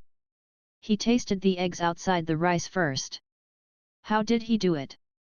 Even the swan eggs by the lake wouldn't be this soft and tender. The taste of the eggs is brought out by the rice. The sweet rice has combined perfectly with the eggs. Other ingredients are very tasteful too. The ham, which had been salted for many years, releases juice as I chew on it. The shrimp have a taste of the ocean, and the grain-sized mushrooms, winter bamboo shoots, green peas, and green onions are so sweet. All the ingredients are combined perfectly, and together they create a unique taste, which lingers in the mouth long after I swallow. Habeng was swallowing ceaselessly. Brother, let me try it. He leaned close and looked at Habeng expectantly. Habeng was the nicest brother he had, and he would normally give it to him when he found something good to eat. No, Haga took his plate and turned away from him, just like Mabai had done. His spoon clattered on the plate, and he stuffed himself quickly and unceasingly. Habeng wouldn't give up that easily. I am your little brother. You always give me something to eat, Habeng said, circling around him. Habeng stopped eating and swallowed the fried rice in his mouth. Because they are bad, he said to Habeng, smiling. Habeng stiffened. He took a look at Haga, who was enjoying his fried rice, and then he resumed his seat, not feeling right. Is this still my good old brother? After a little while, his mind was back on the young Joe fried rice again. He waited, and finally, it was ready. Your young Joe fried rice, please enjoy. Mag put the plate down and stepped back. Amy was standing beside Mag, blinking. Habeng was totally attracted by his young Joe fried rice. 3 people had enjoyed gourmet food in front of him, but he had had no choice but to watch. It had been a torture he could barely stand. He snatched up the spoon and scooped a large spoonful from the middle. Its aroma was even stronger and more appetizing than the roasted meats. He brought the spoon to his mouth. His eyes widened. How can something taste this good? Different tastes were dancing on his tongue. He felt so good that it seemed his body and soul were screaming, eat, eat, eat. One spoonful after another, he wanted to swallow the whole plate. He finished it in no time. Is it good? Loud voice. Amy asked Habeng. Habeng held the plate in one hand and the spoon in another. He got a weird nickname suddenly, but still he nodded, smiling. It's very good. If you want to eat it again, do not be so loud, or we won't sell it to you. Amy sounded like a grown-up. She crossed her arms. Habeng nodded quickly. I won't. I promise. He was not nearly as grumpy as when he'd first come. He could only think about young Joe fried rice right now. One plate was far from enough. He would regret it for the rest of his life if he got kicked out because of his loud voice. Did the 600 copper coins, or his face, or his vow matter right now? No. They didn't matter at all in front of such a plate of young Joe fried rice. Of course, it was also because Amy was such a lovely and terrifying little girl. If someone else had said those words to him, he would pick up his club and fight to uphold his honor as an orc. And he would strike himself first before he fought Amy. Amy nodded. It seemed she liked Habeng's answer. She climbed onto the long-legged chair again and smiled at Mag cheerfully. Mag chuckled and stroked Amy's head. The little thing was trying to maintain order. She was so adorable, and unexpectedly helped a lot. He went back into the kitchen. One more plate, the customers called out over and over again, and Mag slaved away in the kitchen for almost a whole noon. The pleasant aroma brought more customers. They watched as Mabai, Habeng, Haga and Conti were stuffing themselves, intoxicated. Some even ordered a plate in spite of the high price, and after the first plate, they couldn't help but ask for seconds. Habeng belched. Owner, you must be a genius. How can you make something as good as this? We'll come again for dinner. After 5 plates, he was finally stuffed. Mag put the fried rice before a customer and nodded, smiling. He felt so good to conquer the customers with his food. 5 plates. 5 6 30. 30 gold coins please, Amy said to Habeng as she held out her hands. Habeng smiled. Little girl, we're together. Then it will be, Amy cocked her head to one side and thought for a moment. 60 gold coins, she called out delightedly just when Mag wanted to give her a hint.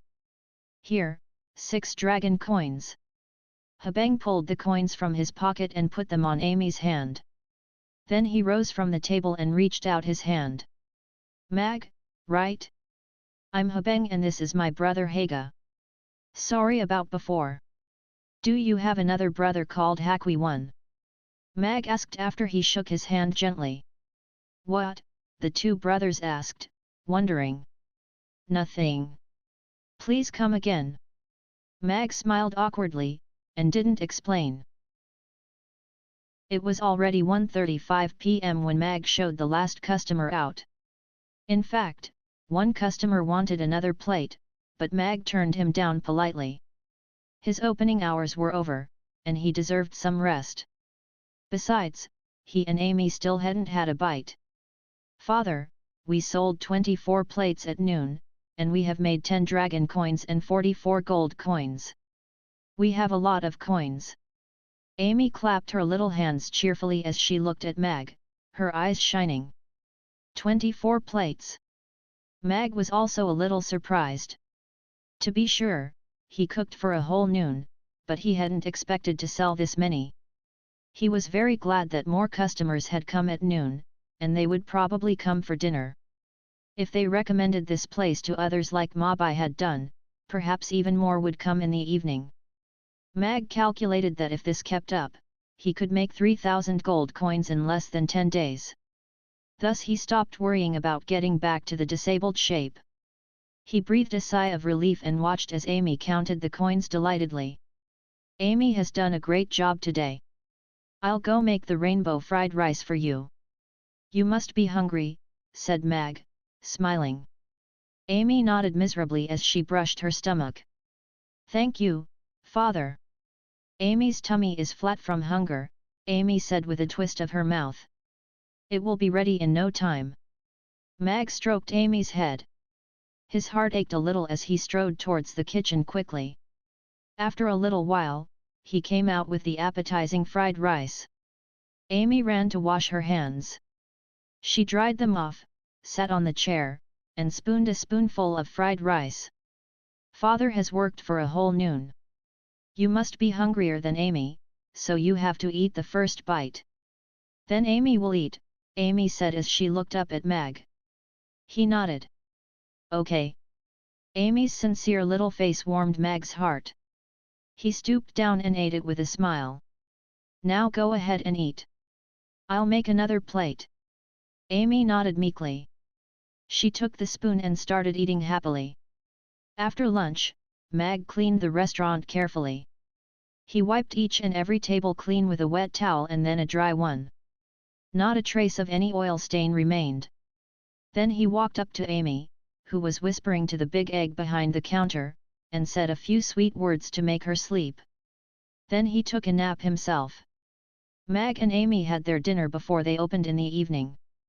Otherwise, they might not be able to eat until after 9 p.m., which would be too late. Mabai was waiting outside the door. Haga and Habeng came shortly after he opened, and a little while later, Kanti arrived with his donkey. Habeng had been very hostile towards Kanti at noon, but now he nodded at him and reflected for a while.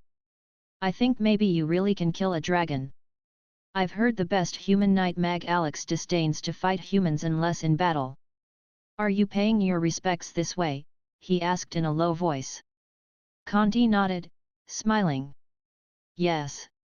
He is the man I look up to and my aim. I'll become a dragon slayer like him someday. His eyes were shining with enthusiasm. Young man, dozens of young knights who came to my shop said the same thing to me. If you really intend to kill dragons instead of being eaten, you'd better hone your skills with your sword and get a proper ride. Mag Alex didn't kill dragons on a black donkey, Mabai said with a smile. Kanti shook his head, smiling. Little Black is my old friend. He has been with me for many years, he said. I'll go to the town of Two Towers next month. I've heard that an evil red dragon is attacking the town again. I'd like to try my luck there. Mag listened to them talking about him as he cooked. He felt rather good because his legends were still catching on with others even though he was not a knight anymore. Technically, it was his predecessor that they were talking about, but their souls and memories were intertwined to some extent, so it was not wrong to say those legends were his. It was true that his ride was not a donkey, but a griffin, the only purple-striped griffin in the whole Roth Empire. More customers came for dinner as Mag had expected. Old customers brought new ones. Some passers-by were also attracted by the grand restaurant, they couldn't help but order as they saw others enjoying the good food. Owner, one more plate. Sorry, our opening hours are over. Please come back tomorrow. Mag showed the last customer out with a smile, turned over the sign, and closed the door. He let out his breath in a long sigh. His opening hours in the evening seemed to be a little too long. Father, guess how many plates of rainbow fried rice we have sold tonight? Amy asked. Mag pondered for a while, and said, 40 plates. Amy shook her head. She grabbed up a fistful of dragon coins excitedly. No, 45 plates. We made 20 dragon coins and 70 gold coins today. Then we've sold 71 plates of Yangzhou fried rice today. Not bad. Mag smiled happily. That is 426 gold coins. Subtract the costs, and we have earned at least 213 gold coins. Amy nodded. Yes. Then she looked at Mag. Father, your rainbow fried rice is so good, but why don't you make other dishes?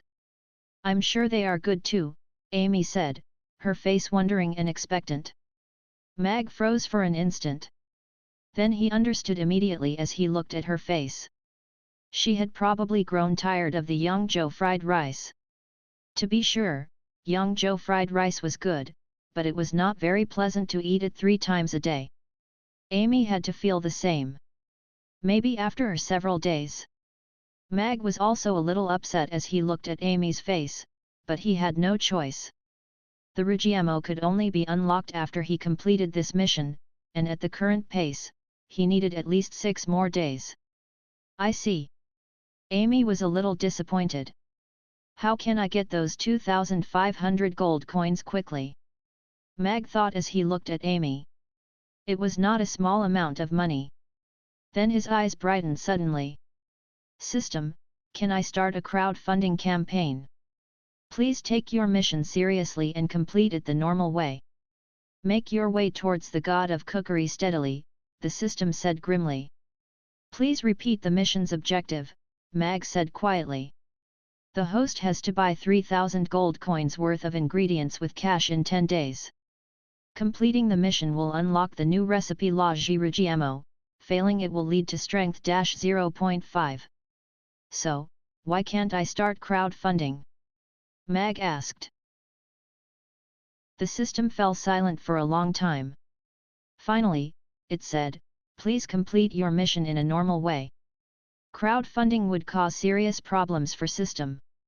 The system seemed a little offended. I don't care. I'll start the crowdfunding campaign tomorrow and raise 3,000 gold coins. Then I'll use the money to buy the ingredients. Mag paused a moment. 3,000 gold coins, cash, he said calmly. Deal, the system answered instantly. Mag curled his lip. The system indeed has no principles. He smiled and stroked Amy's head. I'll make La Rugiemo for you the day after tomorrow, okay? La Rugiemo. Amy's eyes lit up immediately. What is that, father? She asked curiously as she looked at Mag. It tastes 100-fold better than pancakes. You'll know when you wake up that morning. Mag kept her in suspense and didn't say much. Then it must be very good. Amy looked at Mag expectantly, thinking about the taste which was 100-fold better than pancakes. Yes. Go wash up, change into your sleepwear, and lie in bed. I'll tell you a story after I do the dishes and clean the restaurant. Mag took back his hand. Okay. Amy nodded meekly. She climbed down the long-legged chair, squatted on the floor beside the egg, and patted it softly. Sleep well, ugly duckling, and hatch out quickly, she said in a serious voice. Then she climbed the stairs with some effort on her short legs. Mag chuckled and took a look at the big egg, feeling a little sorry for the little creature that had been named Ugly Duckling before it even hatched. Mag put the dishes in the dishwasher, wiped the 16 tables clean, and mopped the floor. He smiled as he looked at his restaurant that was clean and tidy. He was a little tired, but he felt fulfilled. It could be considered his form of exercise, and he didn't need any employees for now. When Mag turned off the lights and went upstairs, Amy was already asleep in her purple bear sleepwear. Her beautiful eyelashes were slightly moving, and she looked like a little angel. Mag put her little hand under the quilt and tucked her in. The little thing seemed very sleepy today. System, I want to buy a pair of pajamas, and make sure they have a big brown bear, Mag said in his mind. I'll pay in cash. Your sleepwear is in your wardrobe. Mag opened his wardrobe. Inside, he found a pair of fuzzy brown pajamas with a big bear on the front. Mag nodded contentedly. Good. He picked them up and went to the bathroom. He would never have worn pajamas like these in his previous life. Not for 1 second would he even entertain the idea of wearing them. Yet, right now, he thought, Amy will be very happy when she sees this in the morning. Mag took a bath, changed into his sleepwear, and walked to the bedroom. He pondered on the crowdfunding campaign. This concept must be beyond the people in this world. Besides, the restaurant has only operated for 2 days.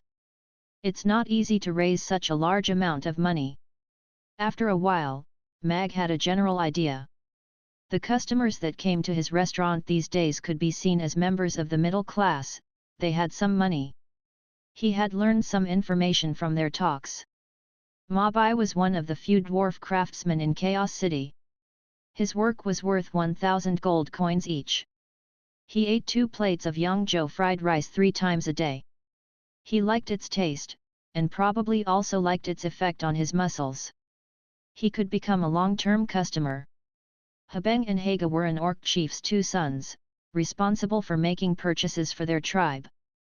They were wealthy enough to afford the weapons for their warriors from Mabai, which made Mag think of the police in Dubai, who were equipped with supercars as their patrol cars.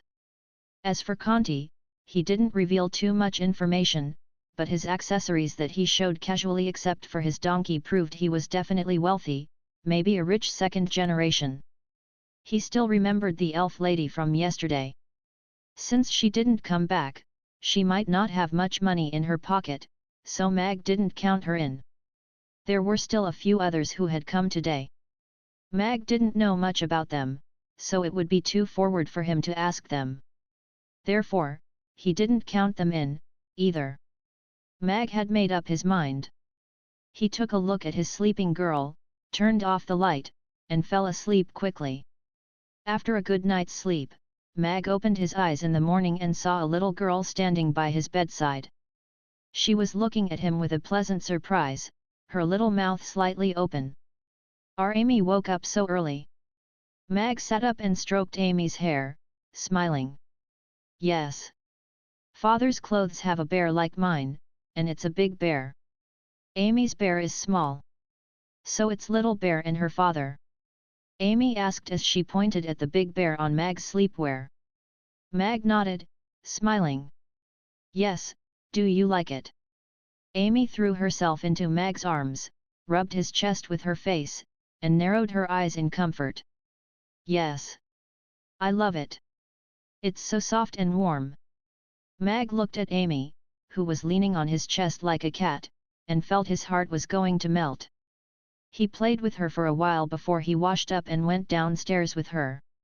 When they were downstairs, Amy disentangled herself from Mag, stroked her a hogue, and looked at him. Other fathers all tie up their daughter's hair. When will you be able to tie my hair, father? She pouted. I'll learn. Mag scratched his head awkwardly. It was a difficult problem for him. If today's crowdfunding campaign goes well, I'll buy the experience bag for braiding hair first, and then I can do any hairstyles she wants. Father, you can do it, I'm sure. Amy clenched her little fist and gave him an encouraging look. Mag nodded, a little amused. Thank you.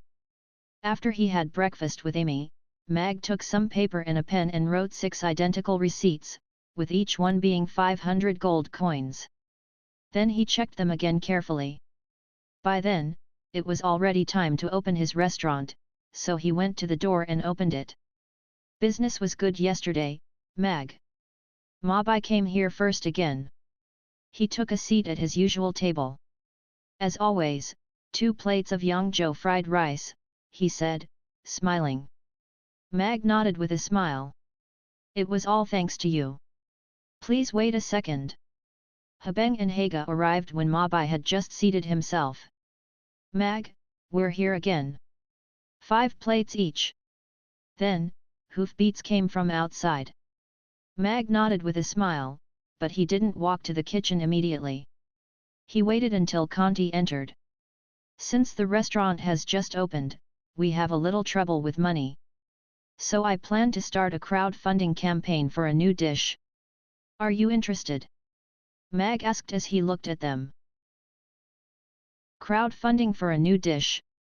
His customers were all feeling puzzled. Are you trying to borrow money from us, Mag? Mabai asked after reflecting on his words. Habeng's eyes brightened. New dish. Mag, are you planning to sell another dish? Sure, the Yangzhou fried rice was good, but if he was given a chance to try other food that was as delicious, he would gladly take it. Conti and Haga were looking at Mag, wondering. This man is kind, but he always keeps his distance. He seems a little strange, wanting to borrow money from people that he has known for only one day. Yes. Mag nodded, smiling. But the necessary appliances and ingredients cost money. I can make enough money this month, but I want to add this new dish to the menu sooner, so now I'm starting this crowdfunding campaign. You can look at it as lending out money to me. It's completely up to you. Then Mag put the 6 receipts he had just prepared on the table. One receipt is worth 500 gold coins. If you buy one, you'll gain the prior right to try the new dish and get 2 plates of Yangzhou fried rice for free. This money can be used to pay for your expense in the restaurant, and at the end of the month, all the remaining money will be returned, he continued. 500 gold coins is not enough to buy 100 plates of Yangzhou fried rice, and we'll stay in this chaos city for a month. And more importantly, I'd like to try the new dish as soon as possible. Give me 2 receipts, Habeng said as he took 2 receipts from the table brusquely. Then he put a purse on the table. This is 100 dragon coins. Thank you. Mag took a look at the bulging purse and nodded with a smile, showing little excitement. Mabai thought for a while and took 2 receipts too. Then I'll have 2 receipts too. If I eat 6 plates a day, this money could almost last me a month, plus, I get 4 plates for free. Then he turned to Mag. I don't have enough money with me right now, Mag, but I'll bring it to you after breakfast. Mag nodded. Okay. Thank you. He had raised 2,000 gold coins in an instant. I'll have one as well. Please tell me in advance when you have a new dish on menu. Conti smiled as he rose to his feet. He pulled 2 fistfuls of dragon coins from the purse at his waist and counted out 50 coins. 1. Haga took the last one with a smile. Pay for me. I'll pay you back, he said in another language as he gave his brother's shoulder a pat. Don't you have money? Habeng asked, a little surprised. I like spending others' money first, Haga answered with a smile. Habeng didn't know what to say. He had no choice but to put 50 more dragon coins on the table, feeling his brother had become a little strange. Amy looked at the shining dragon coins that were piled up like a little mountain. Father, these coins are ours.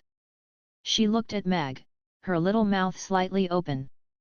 No, Mag shook his head, smiling. These customers lend us this money for our new dish. They just leave the money with us temporarily. This way, Amy will be able to eat the new food early. Amy cast Habeng an appreciative glance. Loud voices, very good today. Then she started counting the coins cheerfully.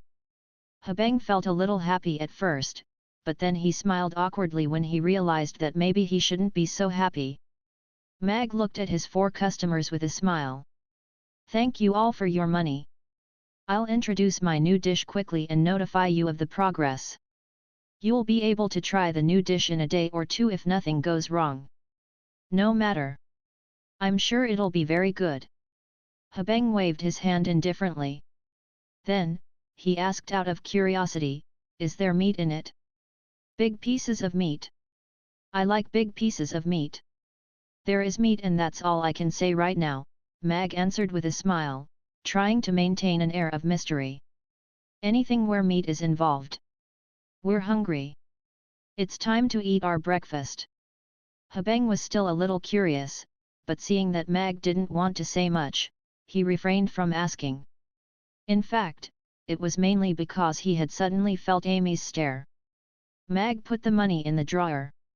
Amy went back to counting the coins behind the counter after she said hi to the customers.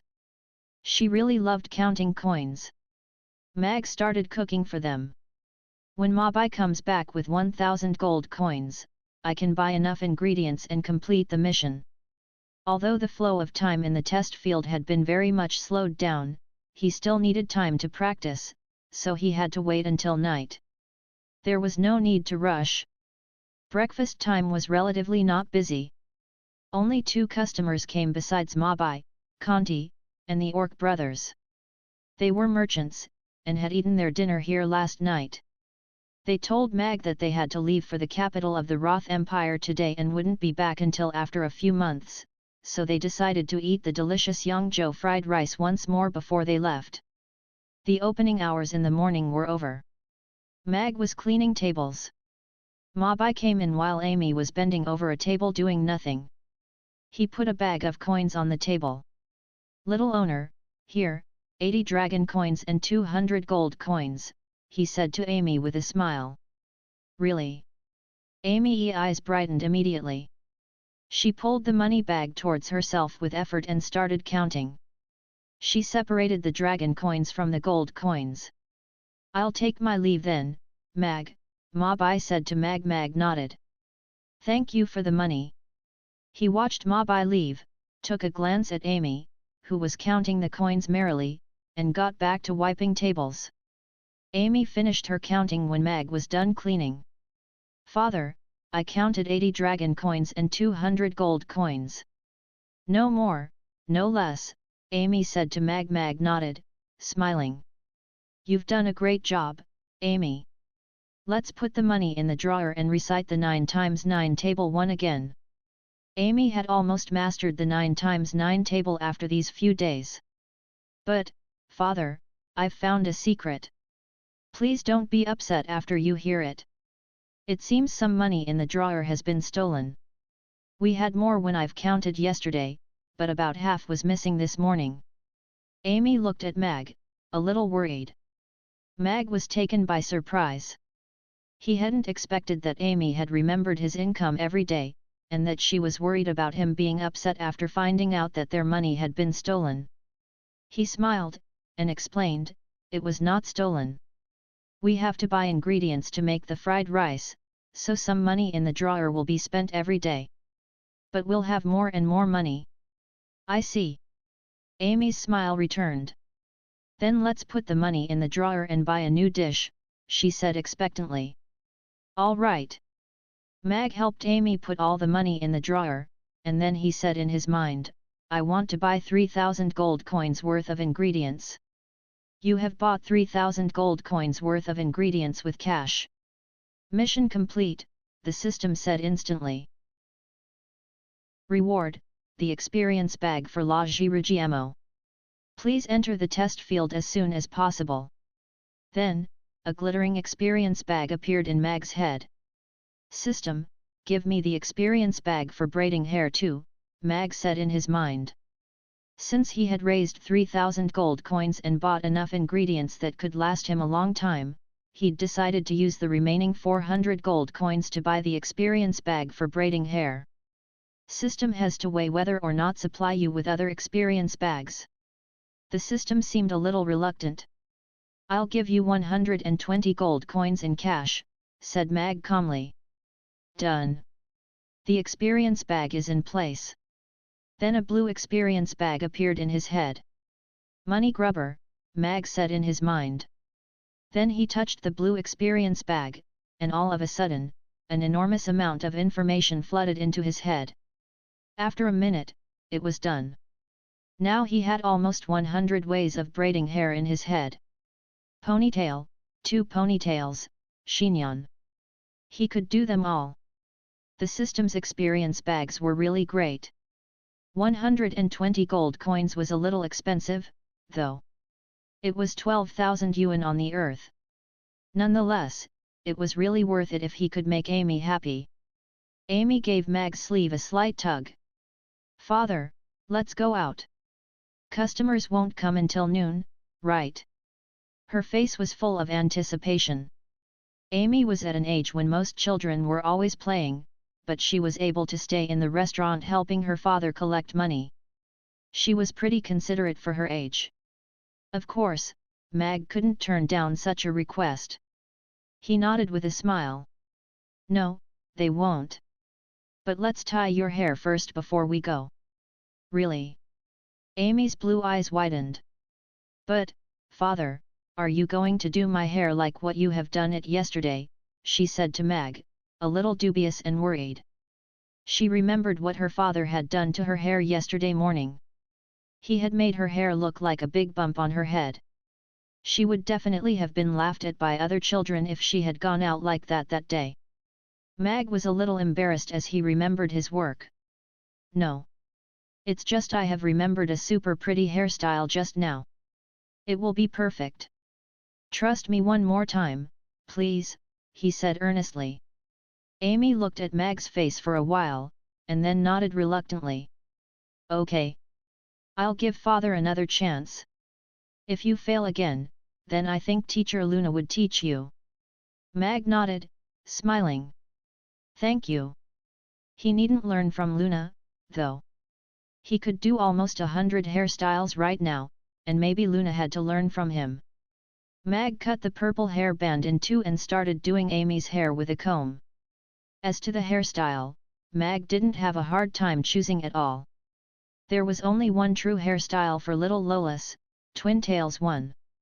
However, instead of normal twin tails, Mag decided to tie Amy's hair into twin tails and then braid them to show his skills. Amy sat on a long-legged chair meekly. Every now and then, she looked up, her face both suspicious and expectant. The little mirror was put away by Mag. He didn't want her to see it until it was done. Mag was not very nervous anymore now that he had the experience in his head. He was not very skilled, though.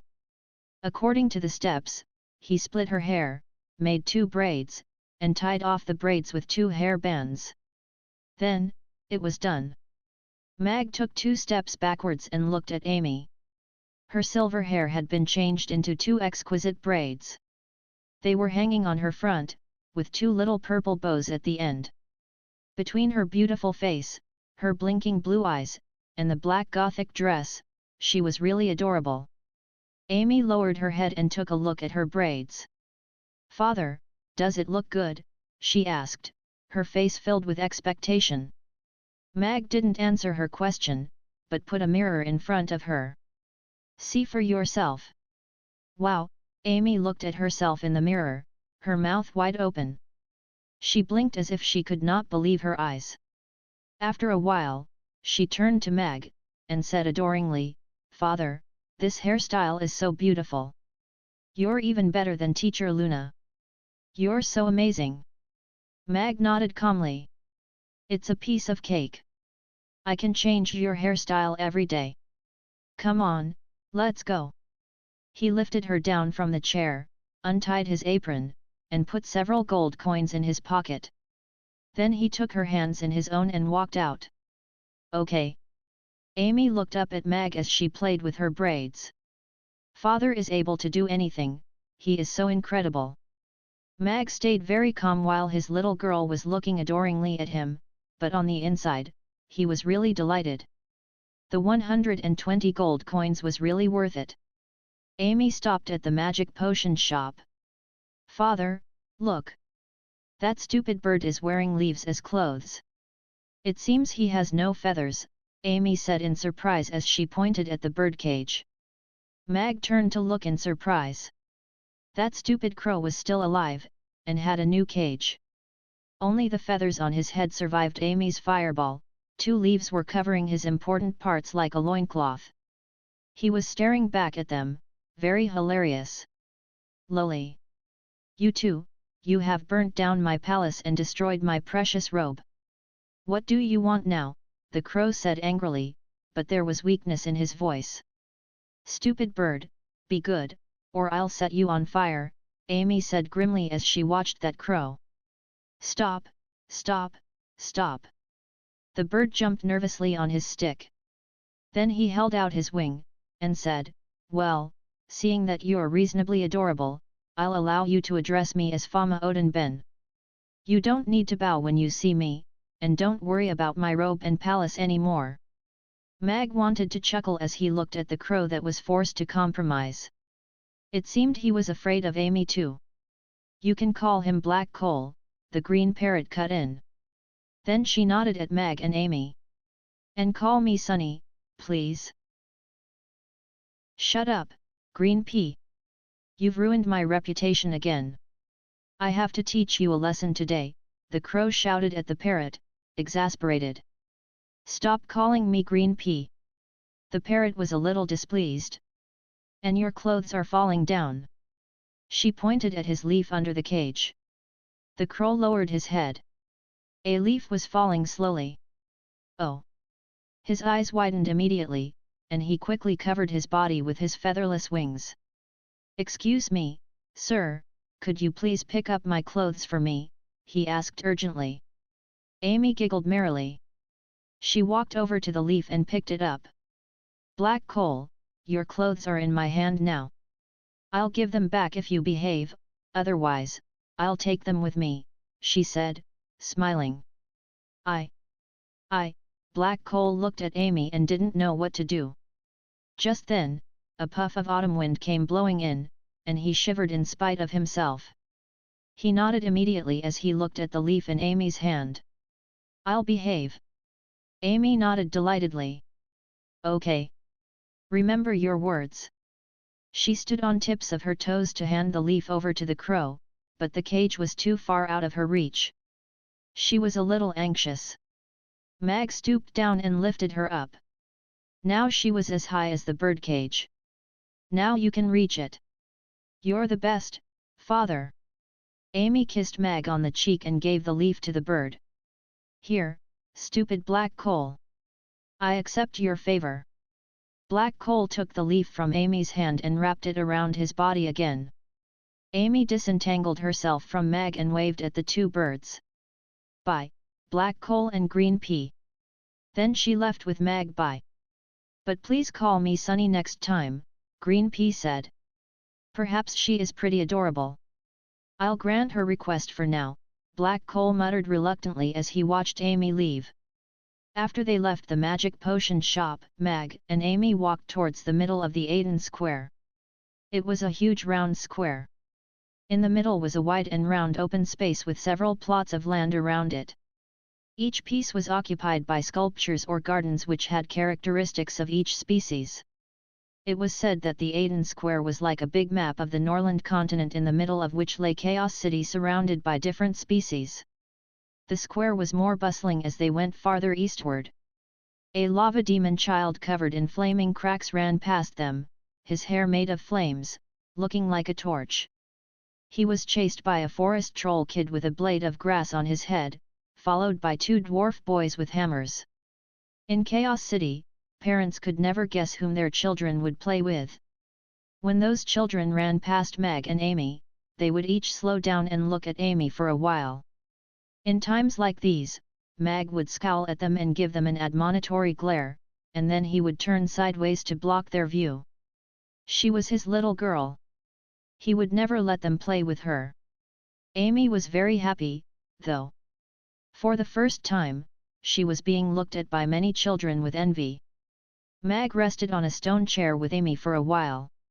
As they rose to start walking back, a human girl around 5 who wore her hair casually in a bun stopped beside them. "Father, I want to wear my hair like her." "Please," she said as she swung her father's strong arm. He was around 30 and neatly dressed. The man took a glance at Amy's beautiful braids and was left in a difficult position. "Well, Yaya is already very pretty now. How could a warrior like him weave braids that beautiful?" He had already outdone himself.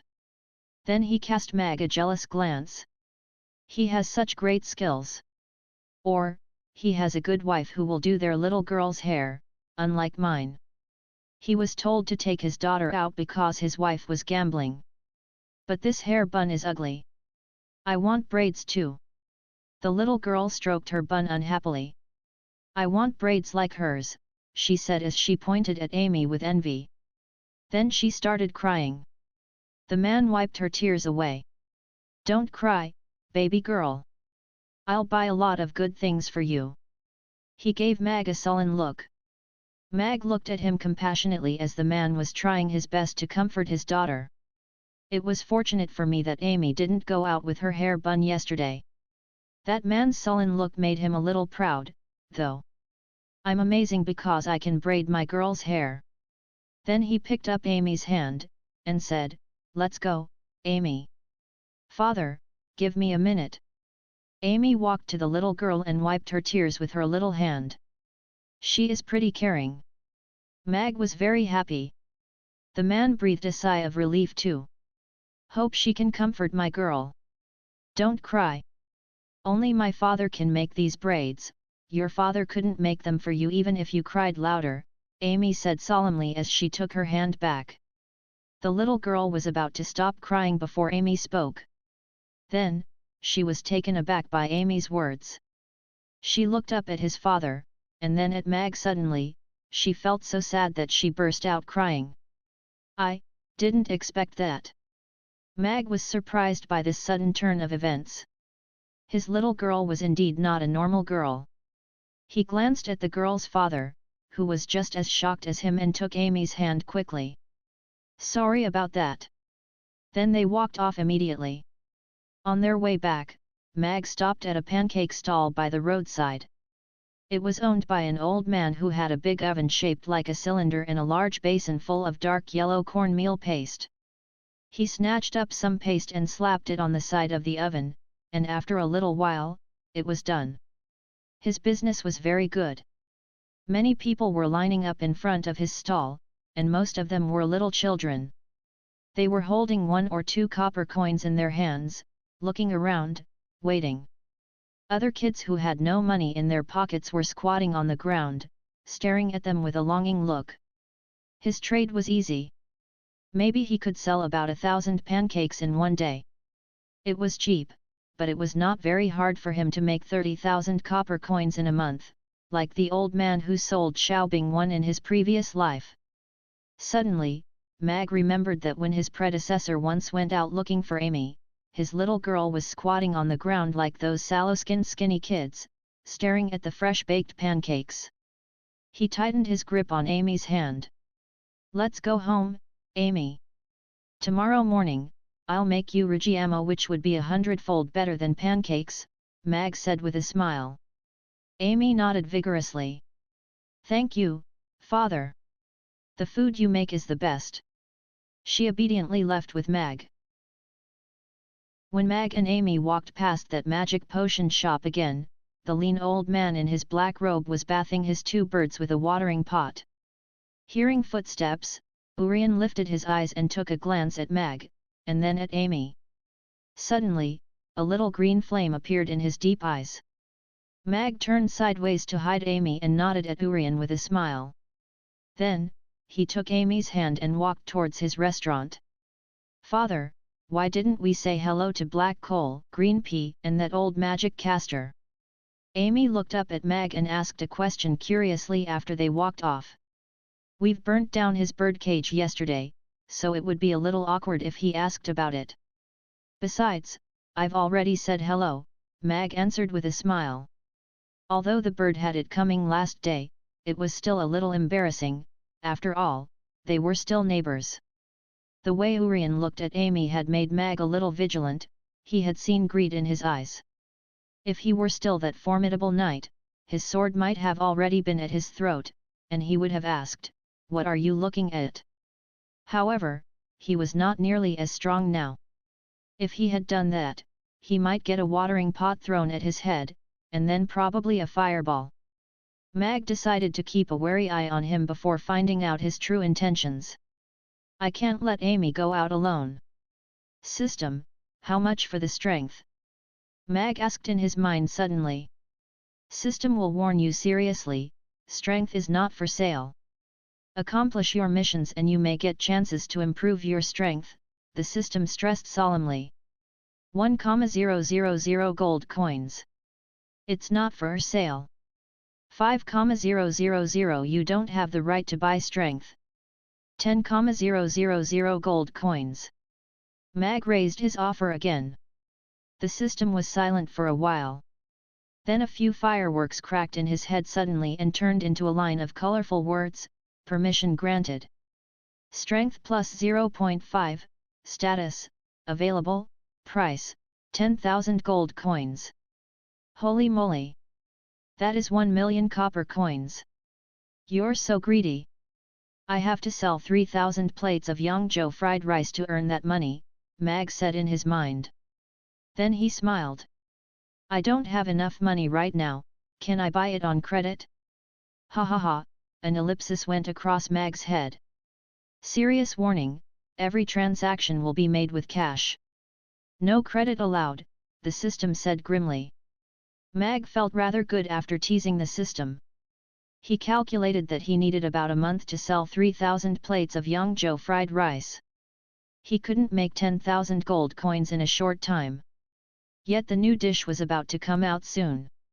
La Jirujiamo should be much easier to make than Yangzhou fried rice. He could stew the meat in advance and make a lot of bread at a time. Maybe he could make money more efficiently. Mag wanted to improve his strength very badly. He wanted to have the strength to protect Amy and to lift her up. His body could allow him to hold Amy in his arms, but he couldn't lift her up, so first and foremost, he had to become a normal person. Mag poured Amy a glass of water when they got back. It was already 11 a.m. He wanted to make their lunch. Father, come here. I think the ugly duckling is about to hatch out, said Amy excitedly from behind the counter. Already? Mag walked over to her, a little surprised. Amy was squatting on the ground. She looked up at Mag, put a finger on her lips, and said in a low voice, "Shh, father, keep it down and don't scare it. I heard some sound just now. It will hatch out soon." Really? Mag was a little dubious. Are eggs supposed to hatch at this time of the year? Amy nodded solemnly. Yes. Listen. Mag came up to her softly and crouched down. He listened carefully, but he didn't hear anything in a long while. He wondered if Amy had misheard, after all, she was very expectant. When he was about to rise, suddenly he heard a rustle. He stopped moving immediately. The sound was like a cat clawing at the wall. When he listened close, it was like a hard beak rubbing against the shell. It sounded 3 times and then stopped. Did you hear that, father? Is the ugly duckling about to hatch out? Amy asked Mag, expectant and delighted. Mag nodded. Yes. Maybe in a day or 2. Mag was a little surprised at its short hatching time. He didn't know what would come out of that shell. He stroked Amy's head and rose to his feet. I'll make lunch for us now. You stay here and watch the egg. Okay, Amy answered. She covered the egg with the blanket again and watched it quietly. Mag and Amy had their lunch, washed the dishes, and opened the restaurant. As always, Ma Bai came first, and then Habeng, Haga, and Conti arrived. There were other customers who had come several times too. They all smiled and addressed him as Mag. When they wrapped up in the night, Amy told Mag they had sold 90 plates of Yangzhou fried rice. It was probably as many plates as he could make in one day. On account of its good reputation, the restaurant had a few regular customers now. To be sure, only a few could afford to eat 2 plates 3 times a day as the likes of Ma Bai did, but many could afford to eat once every 1 or 2 days.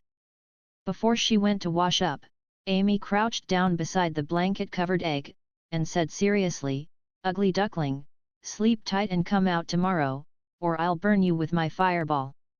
Then she went upstairs. Mag smiled as he wiped the tables. If that little creature in the egg could understand, it would shudder with fear right now. After he cleaned up the restaurant, Mag went upstairs and found that Amy was already asleep. He tucked her in. Then he took a bath, changed into his sleepwear, and lay in bed. Mag closed his eyes and opened that experience bag for La Giorgiamo with ease. In no time, he digested the knowledge of making La Giorgiamo traditionally. Now he had learned everything by heart, from the processing of ingredients to the cooking steps. It was all etched into his mind. All that was left was practical experience. Mag lay in his bed for a while, then opened his eyes suddenly and asked, "System, aren't you supposed to give me a new mission now?" "What mission?" the system asked, seemingly wondering. "I'm going to enter the test field now, aren't you supposed to give me a mission too, like, master the La Giorgiamo in one night and then give me a reward?" Mag asked, wondering. "System has no missions for you right now. You may do as you please," the system answered calmly. "I don't want to learn without a reward," Mag said indifferently. "The test field will disappear in 24 hours after the experience bag is opened. Do what you like," the system said in an indifferent voice too. Mag raised an eyebrow. "Whoa, is this the same system I know?" It talked back to me. "This is its little revolt?" Mag didn't want to waste his breath talking to the system. He took a look at the 24-hour timer on the door of the test field and opened the door with his mind. His whole spirit was sucked into a little man like the last time. When he opened his eyes again, he found himself in that enclosed kitchen. Mag took a look around. In the corner of the cooking bench stood a round oven, its outer casing made from silver stainless steel and electric oven. It was somewhat like a traditional wood oven, only more convenient. Mag walked over to the oven, took off the lid, and looked inside. Then he nodded contentedly. "This oven could allow me to make at least 15 Baiji bread loaves. 1 Baiji bread is a kind of bread at one time. I can indeed cook this much faster than Yangzhou fried rice." Beside the oven was a spice box. Inside the box, Mag found bay leaves, Chinese cinnamon, star anises, all the spices needed to stew the meat.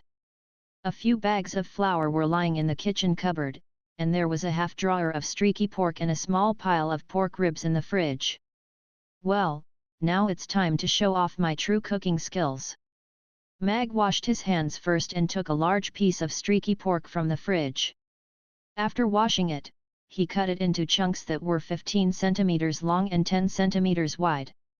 Then he put them into a large jar and added different spices. Normally, the meat should be stored for at least a day, but it was ready after only 5 minutes in this test field. Mag put the meat in the pot and added spices and seasonings. He heated the water to a boil quickly over high heat and skimmed the scum off the stew, then, he turned the burner down to low heat to cook it. After 2 hours, it was done.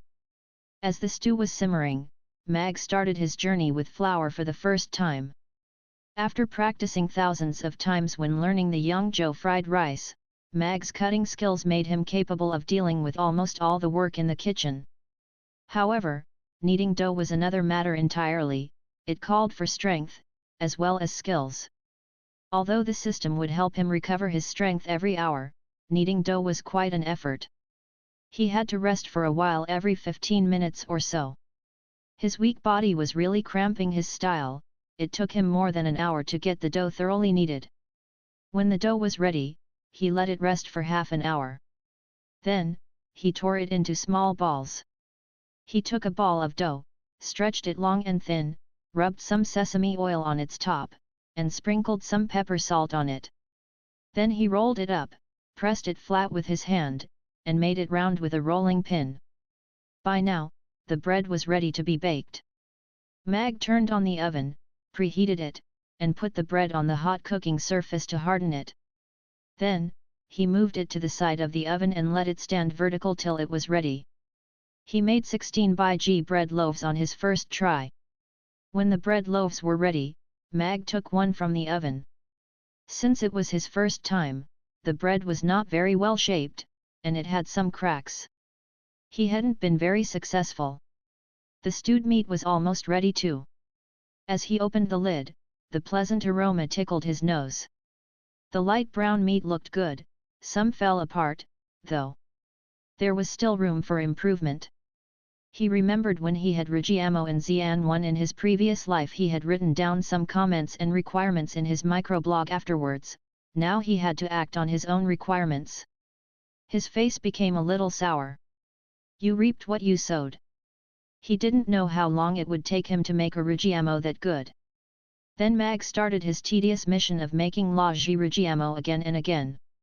He stayed very calm, though, since it was not the first time he was going through this. He didn't feel uneasy staying for a long time in this enclosed kitchen. He didn't know how many batches he had made. On the 30th day, Mag skillfully took a baiji bread from the oven and sliced it open gently with a thin knife. Then, he took a chunk of meat from the pot, chopped it finely on the cutting board, and stuffed it all in the bread. Finally, he added some gravy to it.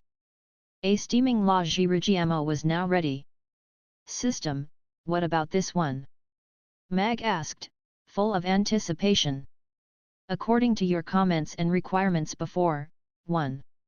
The meat has to be tasteful, the lean part should be soft and chewy, while the fat shouldn't be too oily achieved. 2. The bread has to be white, the outside should be crispy, while the inside soft and spongy, near the edge, on the top and bottom, it should have a round strip which is golden brown, and the middle part should be golden brown too and shaped like a chrysanthemum achieved. 3. The meat should be delicious, while the bread crispy and soft, it should release juice as one chews on it achieved. Congratulations! You have met all the 3 requirements and mastered the skills of making La Ji Rigiamo. Now you have gained the right to buy the ingredients needed for La Ji Rigiamo and to use the relevant kitchenware, the system said. Perfect. Mag took a bite of the Rigiamo in his hand. The crispy baiji bread had become a little softer after the gravy seeped into it. As he bit into the agreeably fat meat, delicious juice came out. It tasted so good that he closed his eyes in spite of himself. It was most satisfying. No sooner had he swallowed than he opened his eyes and found himself on his bed again. He moved his mouth and tasted nothing. He didn't want to sleep anymore as he thought about the delicious juicy meat that had tickled his taste buds. Gently, he turned on his bedside lamp and looked at the time. It was 12 a.m. He had only spent 30 days in the test field, and most of the time was taken up by making baiji bread. It was only 2 hours in real life. Mag got out of his bed, changed into his chef's suit, and put on his shoes. Then he turned off the light quietly and went to the kitchen downstairs. As he had expected, there was an oven in the corner of the cooking bench. Beside the oven were different spices and seasonings. The fridge, which had been stuffed with the ingredients for the Yangzhou fried rice, now had a separate section for storing streaky pork, just like in the test field. Mag put on the apron, took 2 pieces of streaky pork from the fridge, and cut them into chunks after rinsing them. Then he put them into a large jar and added various spices and seasonings. He had to marinate his meat for a long while this time since he wasn't in the test field anymore. One night might not be long enough, but it should still be flavorful in the morning. He could make Amy an authentic La Ji Rigiamo for breakfast. Mag's face lit up as he pictured Amy eating Rigiamo with her hands happily. Mag heard the egg rustle again when going upstairs. He looked over at it and smiled, wondering if it had been scared by Amy's words. He went to sleep and was woken up by the clock under his pillow at 5 a.m. He quickly turned it off, then, he changed into his clothes quietly. He washed up and went into the kitchen to stew the meat. The meat had to be cooked for 2 hours, which was why he had to wake up so early. Besides, Mag's skills in kneading dough might have improved, but it would still take him quite some time to knead 2 large chunks of dough thoroughly. He had practiced a lot of times in the test field and made a La Ji Rigiamo so perfect that even he, who had been very picky in his previous life, found it very satisfying. Mag was very serious. The streaky pork was not quite ready after a night, but he would only let his regulars like Mabai try it in the morning, as well as Amy and himself. He wouldn't add it to his menu until everything was perfectly ready. Keeping the taste of dishes unchanged was one of Michelin restaurants' basic rules, and now it had become one of Mag's rules. He had to charge them, of course. He let them try the new dish first because it was one of the terms they had agreed upon when crowdfunding. Mag's face became serious when he put on his apron. He put the meat into the pot and strictly followed the best steps and time frame he had learned. After he added the spices and seasonings and turned down the burner, he started kneading dough. Kneading dough was truly a grueling task. Luckily for Mag, in the test field, he had worked out a way to knead dough faster and easier. Still, it took him an hour to knead 2 chunks of dough thoroughly, during which time he had to rest 2 times. Mag made the dough into bread, put it to the side, and didn't rush to bake. He took a look at the time. It was already 7:05. The meat still needed another 15 minutes before it was ready, and Amy was not up as she normally would, so Mag washed his hands, took off his apron, and went upstairs. Mag walked into the bedroom. Amy's eyes were closed, seemingly asleep. Yet her slightly moving eyelashes and her barely suppressed smile said otherwise. Well, it seems there is a little fairy who is still sleeping. How to wake her up? Mag said by the bedside, holding back a chuckle. He feigned being a little troubled. Amy opened her eyes slightly, took a quick peek at Mag, and closed them fast. Then, she slowly turned her head to one side. The little fairy said Father's kiss will wake her up. Mag pretended to be enlightened suddenly. I see. Then let's wake her up. He walked up to Amy, stooped down, and kissed her cheek. Amy opened her eyes immediately. The little fairy has woken up.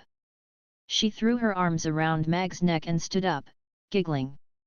Then she looked at him, delighted and full of anticipation. Father, is the bread which is 100 times better than pancakes ready? Mag nodded, smiling. Almost, but it tastes best fresh out of the oven. It will be ready after you change into your clothes and wash up. He felt really happy. Then, he took a look at Amy's black dress, and said in his head, System, I want to buy a purple dress. Make it cute. I'll pay with cash. The system didn't say a word this time, and hundreds of little dresses, whose prices ranged from 1 gold coin to 500 gold coins, appeared in Mag's head. I'll take the one that is priced at 10 gold coins. Mag took a glance at the dress inlaid with many amethysts, which was sold at 500 gold coins, and didn't quite appreciate its style, so he bought the one with a golden and red Chinese red bud embroidered on the front, and there was a layer of tulle over the purple dress. Amy's face lit up, and she nodded quickly. Okay. Amy will get dressed then.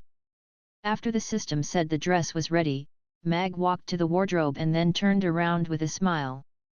I have a new dress for you. See if you like it, he said. Really? Amy's little face was full of expectation. Mag opened the wardrobe and took out the little dress inside. Then he walked back to the bedside and held the dress in front of himself. Do you like it? Amy looked at the little dress, her eyes filled with pleasant surprise. It's so beautiful, and it's purple. I love it. She jumped on the bed delightedly. Then she stood on tips of her toes and kissed Mag on the cheek. Father, Amy loves you. I love you too. Come on, let's try it on. Mag was very happy as well. He helped Amy put on the new dress. The top had some beautiful patterns, the Chinese red bud was a real eye-popper, and there was a layer of purple tulle over the pleated skirt. Amy spun on the bed and lowered her head to look at the tulle dancing with her, full of surprise. She played with it for a while. Mag looked at his Amy, who now looked like an angel in the little dress, and smiled. Put on your shoes and go wash up. Father will make bread for you, he said as he stroked Amy's head. Amy nodded meekly. Okay. She climbed down the little stairs, put on her white shoes, and went to wash up. Mag took a peek at Amy, who was squeezing out toothpaste herself, and thought that she didn't need his help washing up anymore. Then he went downstairs. By then, the meat was just ready. Mag turned off the burner and started to put the bread in the preheated oven. He thought about it and put 16 bread loaves inside at intervals. The oven was full. After a while, Amy finished washing up and went downstairs. She stuck her head in through the kitchen door and looked inside. She had smelled the strong, appetizing aroma of the stewed meat. She took a deep sniff and asked, "It smells so good. Father, what is it?" "Its smell is very different from the smell of rainbow fried rice." Mag turned around and smiled. "Take a seat and you'll see in a little while," he answered, keeping her in suspense. Amy nodded. "I'll go check the ugly duckling."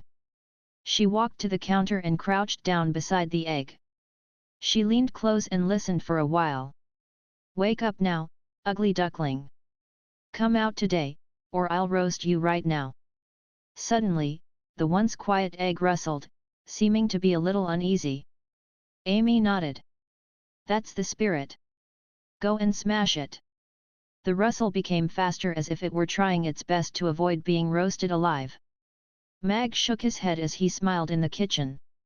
"My little girl is very cute, but I feel sorry for the little creature in the egg." He sliced open a loaf of baiji bread, took a chunk of meat from the pot, chopped it into small pieces, and stuffed them all into the bread. Then he added some gravy into it. An authentic la jirujiamo was now ready. Mag walked out of the kitchen with a rujiamo in one hand and a plate in the other.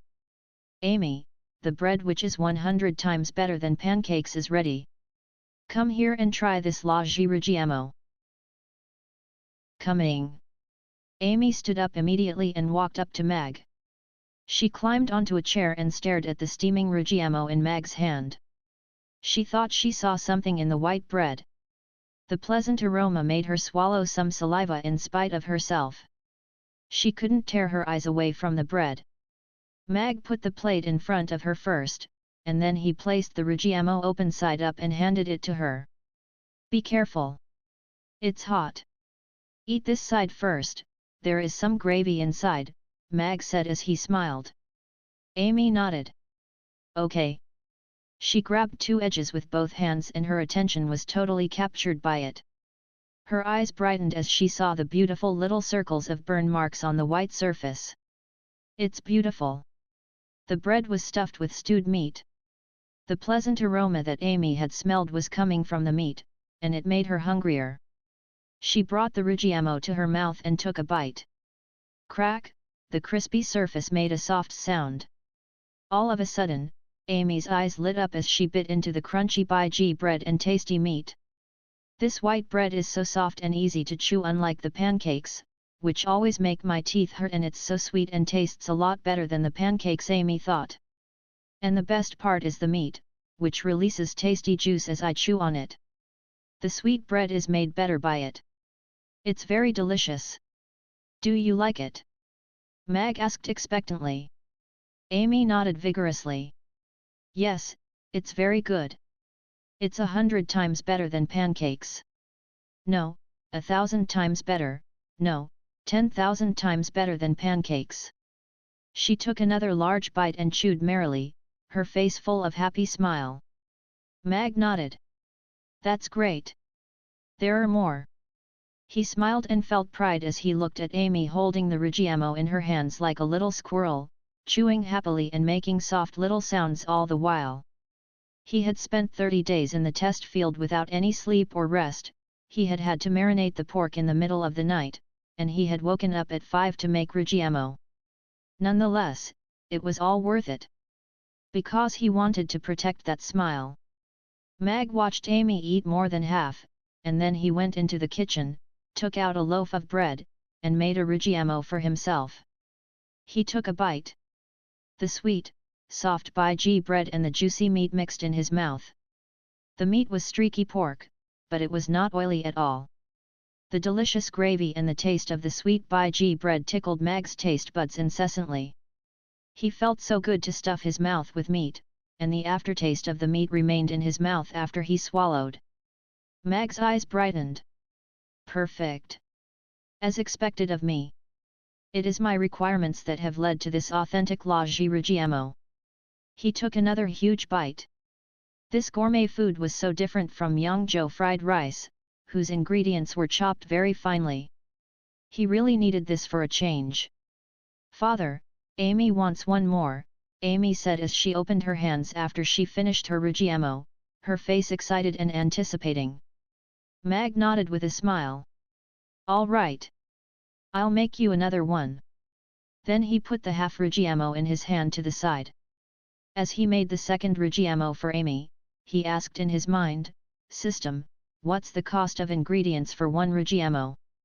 And, can you make me some small craft paper bags so that customers may take their Rugiemos out when necessary? It would be very convenient. Add the name of the restaurant onto the bags and use Amy's picture as our trademark, her back will be fine. And don't worry. I'll pay." This meat is 5-layered streaky pork with skin from under the ribs of the shadow boar, which only exist in Forest Trolls land. The system started to roll out the origins of those ingredients. It even tried to tell Mag where the salt came from. Mag interrupted. "Stop. I don't want to hear it. I know these are all good stuff. You just want to sell them at a higher price. Just give me a number." He had to open his restaurant in a moment, and didn't have time to listen to the system's lengthy spiel. An ellipsis went across Mag's head. After a while, the system said, "The cost of one Rugiemo is 80 copper coins. If you want a large quantity of customized bags, I'll charge you 10 copper coins for a high-quality bag." Mag's mouth curled downwards. 10? You must be joking. I'll give you 5. The ingredients were worth the money, or worth more, but he wouldn't pay 10 copper coins for a bag. "What about 8? The system asked tentatively. 4, Mag replied calmly. "Okay, 5. Deal," the system said quickly this time. Then, it continued, "Bags are being made right now and will be ready in 5 minutes. Right." Mag raised an eyebrow. "I may not be a great haggler, but that doesn't mean I don't know how to haggle. The ingredients of one Rugiemo cost 85 copper coins, so maybe I'll sell it at 300 each. It's more acceptable than the Yangzhou fried rice." Naturally, he made a round number not to inconvenience Amy. One Rugiemo could earn him 215 copper coins, and he could make 16 loaves of bread at a time, so that came to a total of 3,440 copper coins. He was able to make at least 64 bread loaves out of those 2 large chunks of dough he had just kneaded. Even if he could only sell 64 Rugiemos in the morning, he would earn 13,760 copper coins. That was a much faster way to make money than the Yangzhou fried rice. Mag handed the Rugiemo he had just made to Amy, who was waiting longingly. Then he went back into the kitchen, switched around the bread in the oven, and regulated the temperature. It was almost 7:30, so these bread loaves would not go to waste, since his restaurant would open in a little while. Now he only needed to wait for his bags and check their quality. Outside, Luna was staring at the restaurant, wondering. She was wearing a light grey linen cotton dress and a white silky scarf, on which a golden lily flower was embroidered, covering her shoulders. She had long straight black hair. All this made her look intelligent as well as beautiful. "Maybe I've remembered wrong? Doesn't Amy live here?" Luna looked around and got a little confused.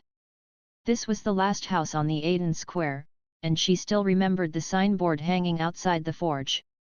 However, as far as she could remember, here should stand a rickety 2-storied wooden house like the one she had seen when she'd last walked Amy home 6 or 7 days ago. Instead, before her eyes was a grand restaurant, with a wall of crystal glass, perfectly aligned tables and chairs, and crystal chandeliers. When did such a fancy restaurant open in Chaos City? She wondered. Mamie Restaurant? Could it be? Luna muttered. Then her eyes brightened, and she walked towards the restaurant immediately. "The first batch of bags is ready. You will be charged automatically whenever you use them," the system said. Then, an iron box appeared beside the oven. It was 15 centimeters long, 15 centimeters wide, and 20 centimeters deep. In it was a neat pile of brownish-yellow craft bags. Mag picked one up. It was coarse and had the words La Girigiamo in the middle of its front.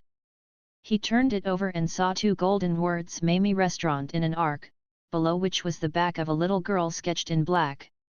The drawing was not very detailed, but one could tell at a glance that it was Amy, because the little girl was in a little dress with her short legs and cute pointy ears. Mag nodded contentedly. System, the little ears are really not bad. He turned his head and took a look at Amy, who was eating happily at her table. He wanted to tell her that her pointy ears would not bring shame on her, but envy and admiration. The lovely back on the bag was just a start. He would fight the unreasonable prejudice with the power of the chowhounds in this world. He wanted to give half-elves hope because they had done nothing wrong. He believed that sooner or later, this back would be remembered by many people. Suddenly, Mag felt quite restless and hot. While the young Joe fried rice could soothe the muscles like a warm current, this Rigiamo was like a super spicy chili in his blood. He felt as if his blood was boiling inside him. System, did you drug me out of spite? Mag asked as he felt that unknown restlessness, which made him picture something filthy in his mind. This is slander. All of the ingredients are of great quality. They are all organic products. Nothing filthy has been added into them, the system applied solemnly. Mag didn't believe it. What's happening to me, then? Why is this Rigiamo making me so excited? This restlessness was not very uncomfortable. In fact, he felt rather comfortable after he got used to the faster blood flow, but he was still a little worried about this sudden change. You didn't let me finish before, so it's not my fault that you don't know the inherent properties of the ingredients, answered the system. Mag lifted an eyebrow. He hadn't expected that the system would retort like that. He thought for a minute, and said, the pork is used in the young Joe fried rice as well, so it should be good. Don't tell me the flour is not normal flour. Do you grow wheat in a weird place? The wheat comes from the Frenzy Isle in the depths of the Ghost Islands, which are possessed by demons. In an area where no demons roam, system cultivates a piece of land. The frenzy fog dissipates during the day, so the sunlight there is present for as long as 12 hours every day. At night, the wheat absorbs the frenzy element. That's the reason why the flour will excite the blood to a certain extent. Humans can use it to make their blood flow more smoothly. The more violent the species, the stronger the effect. There is no negative effect, though. Mag nodded. I see. Then he felt a little embarrassed when he thought about it. If some girl asked me if I had drugged her after she ate the Rigiamo, how would I reply? Father, I feel a little hot again, Amy's voice came from outside. Mag walked towards her daughter quickly. Since the system said that there was no negative effect, he wasn't quite worried. He thought for a while as he looked at his Amy, whose cheeks flushed red after 2 Rigiamos. Amy, try to make a fireball. When she felt uncomfortable after eating the young Joe fried rice, the fireball had done the trick. He didn't know the effect of the frenzy element, though. Amy nodded obediently. Yes, Father. She raised her arm and opened her hand slowly. Suddenly, a bluish-violet fire appeared above her hand.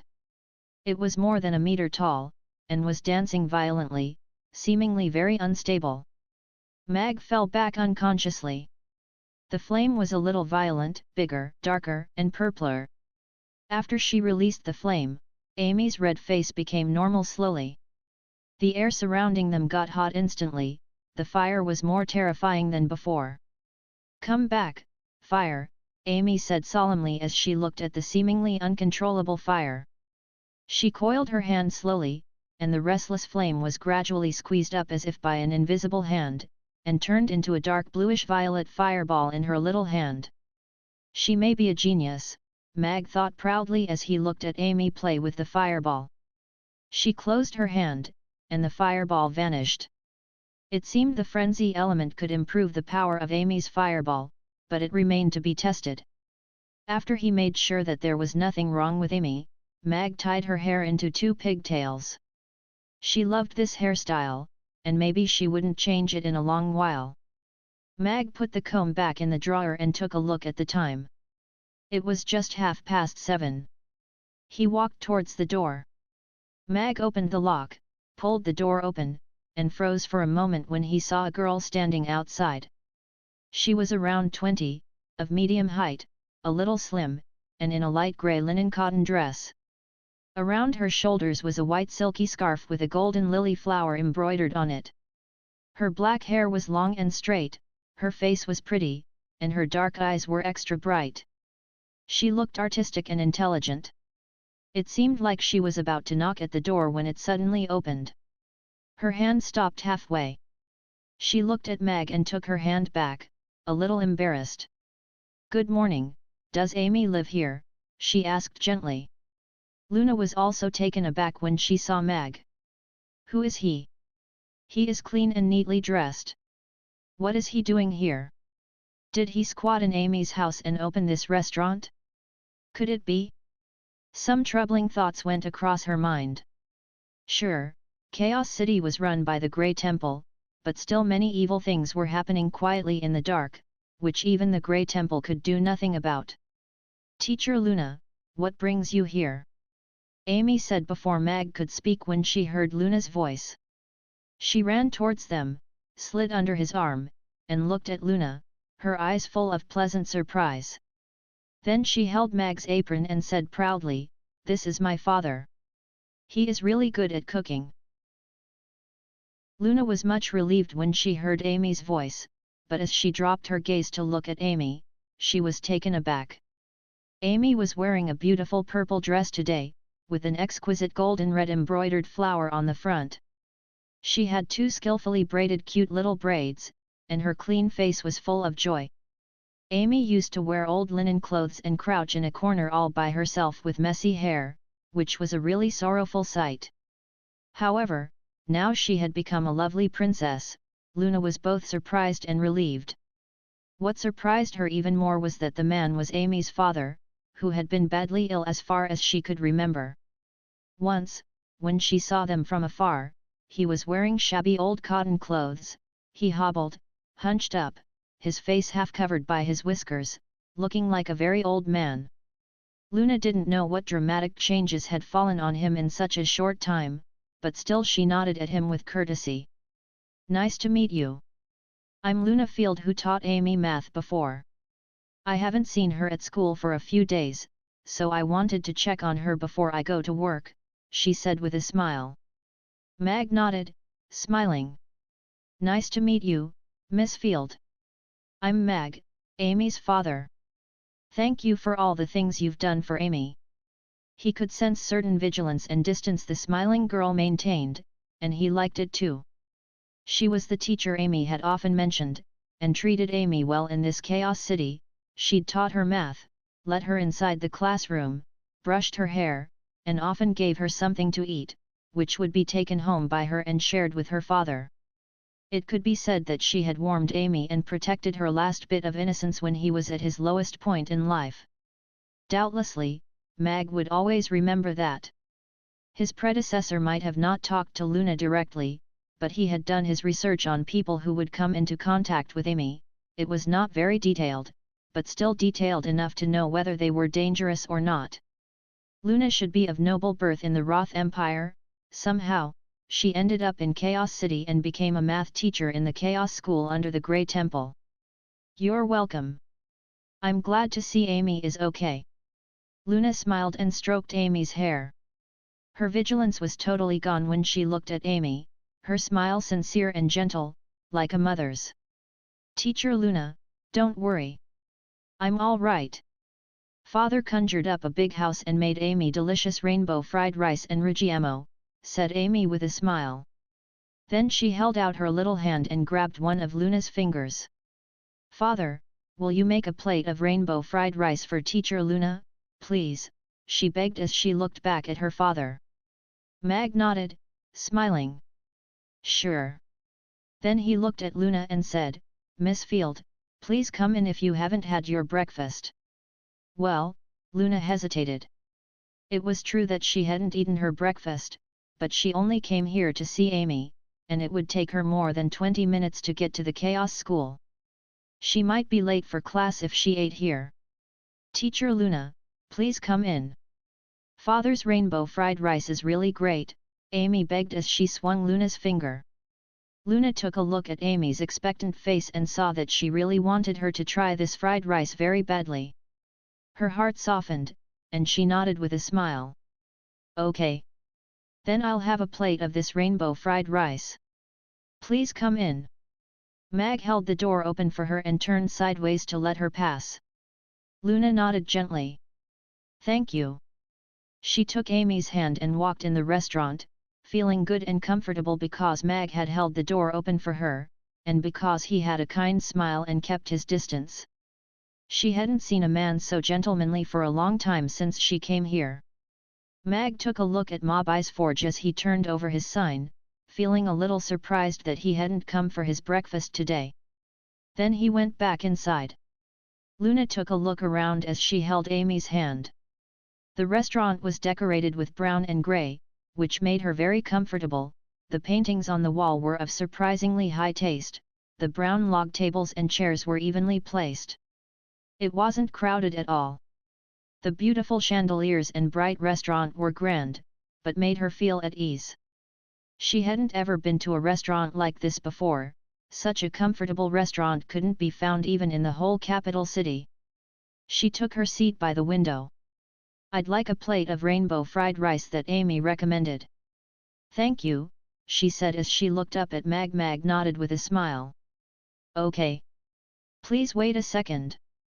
He took a look at Amy who had already sat opposite Luna, and then walked towards the kitchen, smiling. Teacher Luna, it's really very good, she said as she looked at her teacher, her chin in her hands and her face very serious. Luna nodded, smiling. I believe you, Amy. She saw the menu at her elbow and picked it up out of curiosity. The bison hide cover was soft to the touch. She opened it, and froze for an instant.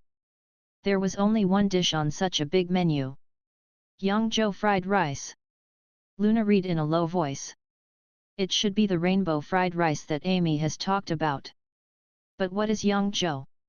Is it some kind of ingredient? Or some place? Then she saw the price and frowned. 600 copper coins each? She didn't know what this Yangzhou fried rice or rainbow fried rice was, but it sure cost a lot of money, an amount that could last a normal family for days. She only got 30 gold coins every month teaching in the chaos school. She might receive hundreds more from home each month, but normally she didn't spend that money on herself. There were lots of children in this city who didn't even have enough to eat. It was truly extravagant for her to spend 600 copper coins on a single meal. However, looking at Amy's expectant face and Mag's focused back, she closed the menu with a smile. Seeing that there is only one dish on the menu, and with such a high price, their restaurant should have opened very recently. Maybe I'm the first customer. They're trying to start a new life, so I'll have a plate and start them off, Luna thought. Of course, this was an extravagance that she could only afford once in a while. After a little while, Mag walked out, holding a plate of Yangzhou fried rice. He placed it gently in front of Luna. Your rainbow fried rice, also known as Yangzhou fried rice. Please enjoy. Luna had only intended to be supportive, but on seeing the Yangzhou fried rice, her eyes lit up immediately. The first thought that flew across Luna's mind was, it's so beautiful. Then, immediately, she became curious. What cutting skills would it take to dice every ingredient into the size of the rice grain? And by the look of it, did he boil all the ingredients together? But how did eggs end up coating the rice? The agreeable aroma of eggs and different ingredients tickled her nose, and she swallowed in spite of herself. Teacher Luna, please try it, Amy said softly as she looked at her, full of expectation. Mag was watching her too as he stood there quietly, hoping she would enjoy it. Okay, I'll try it, Luna said with a smile. She gracefully picked up the spoon, took a half spoon of fried rice, and brought it to her mouth. Then she got lost in this special gourmet food right away. It didn't taste mushy like the dishes boiled in water. She didn't know how he had cooked it. Every ingredient had maintained its own properties: crisp, soft, tender, and tasty. Each taste was so distinctive, and yet they blended together perfectly. She had never tried anything like this before and never thought that food could be this good. It was like she had entered a whole new world. After she swallowed, the sweet fried rice became a warm current, soothing her every muscle. All the pores in her skin seemed to have opened up. It was comfortably intoxicating. It's so good. That was all she could think of as she looked at the fried rice before her. She had never eaten anything as good as this even in the capital. She felt so satisfied with just one bite. She couldn't refrain from taking another bite, savoring the tree mushrooms and bamboo shoots from montane forests, the shrimps from the sea, the tender eggs, and the tasty rice. The food was really divine. While her sense and deep-rooted manners were telling her to be graceful, her hands seemed to be out of control before such delicious food. One spoon after another, she brought the flavorful fried rice to her mouth. The spoon clattered again and again on the plate. Her intentions of being supportive were completely gone, and they made her want to laugh at herself. They needn't worry that no one would come with such delicious rainbow fried rice. As for the price, it was still too high for her, but it was really worth it because of the fine environment and good food. Besides, she was here in this city alone. It wouldn't hurt to treat herself to a decent meal occasionally. Perhaps good food like that was the best consolation anyone could get in a foreign land. Mag gave a hearty smile as he watched Luna, who was lost in her fried rice. Perhaps it was every cook's dream to see customers enjoy the food they made. Amy was happy too, as if she had done something amazing. Ting! The spoon clattered on the plate. Luna took a look at the empty plate before her and realized she had finished everything. The plate was so clean that she could even see her reflection in it. She was a little embarrassed, as well as surprised. She'd never thought that she would eat every last grain of rice on the plate. What surprised her even more was that after a plate of fried rice, she felt like she had taken a comfortable, hot bath. "Teacher Luna, do you like it?" Amy asked as Luna took out a handkerchief from her pocket and wiped the corners of her mouth. Luna nodded. "Yes. It's delicious. Your father's rainbow fried rice is really good." Then she raised her head and looked at Mag with a smile. "The food you've made is very special and tasty." Mag nodded, smiling. "Thank you." He could feel that she had let her guard down a lot. "Teacher Luna, besides the rainbow fried rice, Father's Rigiamo is very good too. Please try one," Amy recommended as she looked at her teacher. Luna took a look at the time. It was already 8:10. Although she felt a little like trying the food Amy had recommended, she smiled and shook her head. "Thank you, but I have to go to work now. I'll try it next time." Then she took out a beautiful purse from her pocket. Oh! Amy was a little disappointed. She had to wait till the next time her teacher came. "Miss Field, this meal is my small gift to you." "It's on the house," Mag said as he looked at Luna. "I suggest you never do that," the system said sternly. "Never let anyone buy on credit. Have some style and principles." "Do you have a girlfriend?" Mag asked calmly. The system didn't answer right away. After a while, it said, "I don't need a girlfriend." "Yeah, right. You're so stingy.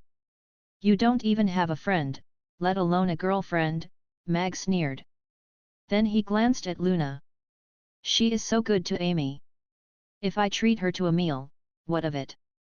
You don't even have a girlfriend. Just mind your own vegetable business." An ellipsis went across Mag's head. Luna shook her head.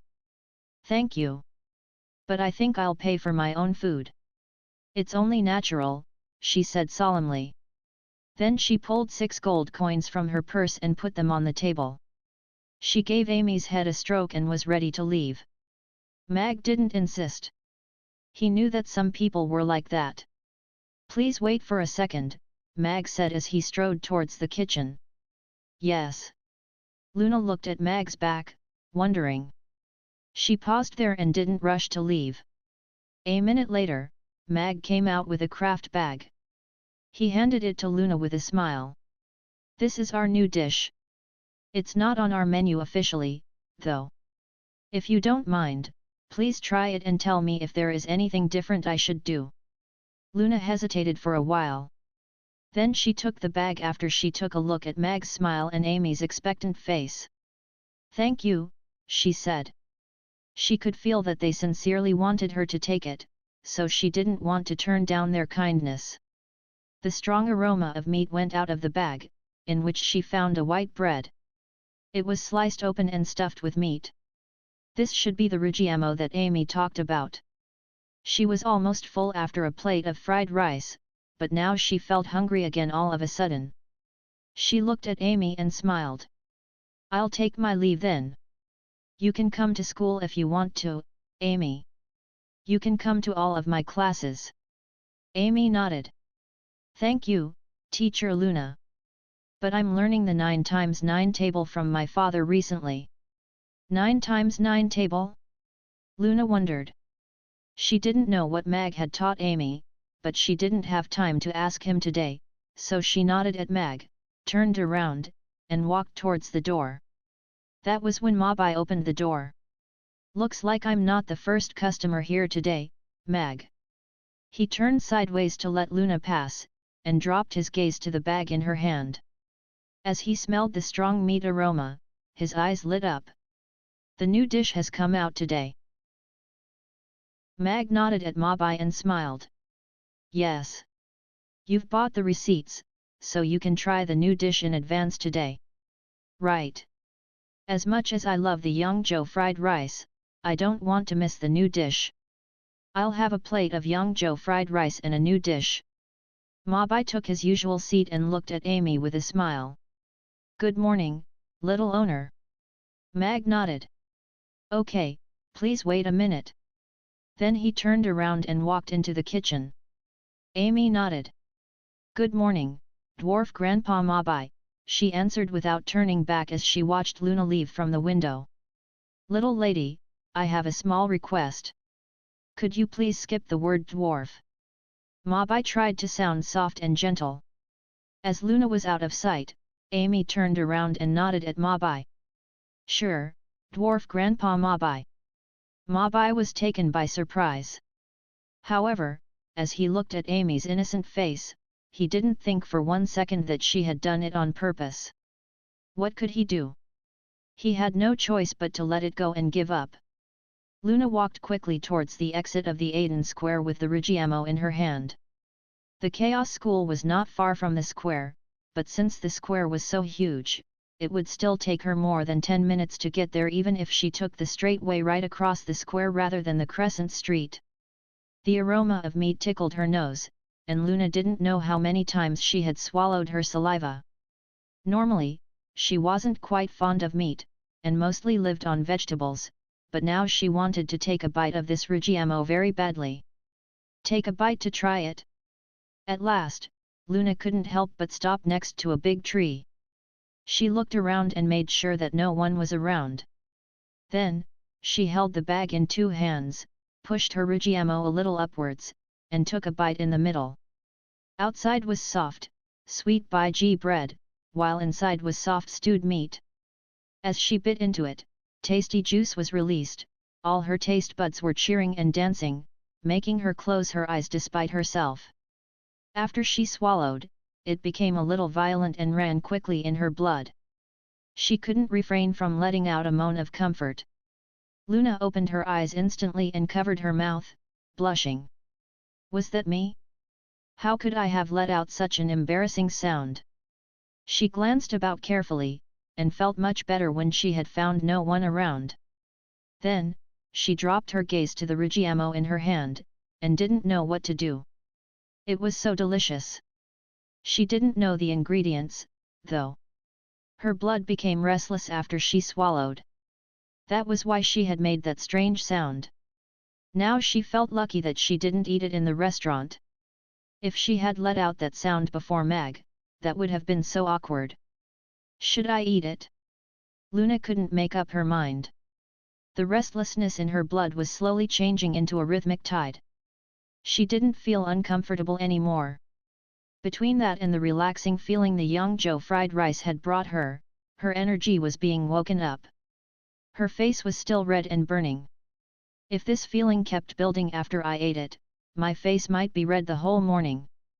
The smell was so appetizing, and all she could think about was that incredible feeling she had just experienced. In spite of herself, she brought it to her mouth slowly and took another bite. Well, I don't care anymore. It tastes so good. Let it flush red, it seems very hot today, anyway, she thought. She was totally lost in its pleasant taste as she ate it. It's so good, Luna said sincerely as she looked at the empty bag in her hand and licked her oily lips. She had tried 2 most delicious dishes today, and they were cooked by the same man. It was truly an interesting morning. The restlessness was dying down slowly, and so was the red in her face. It was like she had exercised her whole body thoroughly. She was in her best shape and didn't feel sleepy at all, though she had eaten nothing more than her breakfast. It's so magical. Could he be a powerful magic caster? He must be a genius to make his food have this power, Luna thought as she felt the change in her body. When she was about to throw the bag away, she caught sight of the little girl on the back of the bag. She stood there, frozen. Of course, she had recognized that it was Amy's back. In Chaos City, it was not uncommon for merchandise to have a special trademark. Businessmen would go to great lengths to make customers remember their products. Nonetheless, no one would have used the back of a half-elf girl as a trademark, because certain trouble might be brought about. There were people in every species who would show prejudice towards the offspring of 2 different species. Somehow, they thought they were better than them. Mags using Amy's back as his trademark would probably present him with many problems. Hybrids were often bullied in Chaos City. He may be a good father, but I'll warn him next time. It's a good picture, though, Luna murmured to herself. She looked inside the bag and didn't find any grease, then, she folded it and put it in her pocket after she looked at Amy's picture. Luna raised her arm and took a glance at her mechanical watch. God, I'm definitely late today. Her face changed immediately. She pulled her dress up and trotted towards her school, not caring if she was not graceful. You're a little late today, Mag said as he put the fried rice in front of Mabai. I overslept because I was trying to figure something out last night. Your fried rice will wake me up. Mabai picked up the spoon and brought some fried rice to his mouth. After he chewed a few times, he looked at Mag, and asked, Mag, can I ask you a question? If something could release a large amount of energy in an instant, how would you turn this energy into a long-range weapon? Gun? This word came into Mag's mind immediately. He was a little surprised as he looked at Mabai who was frowning. This world favored magic and bloodlines, and guns didn't come into existence yet.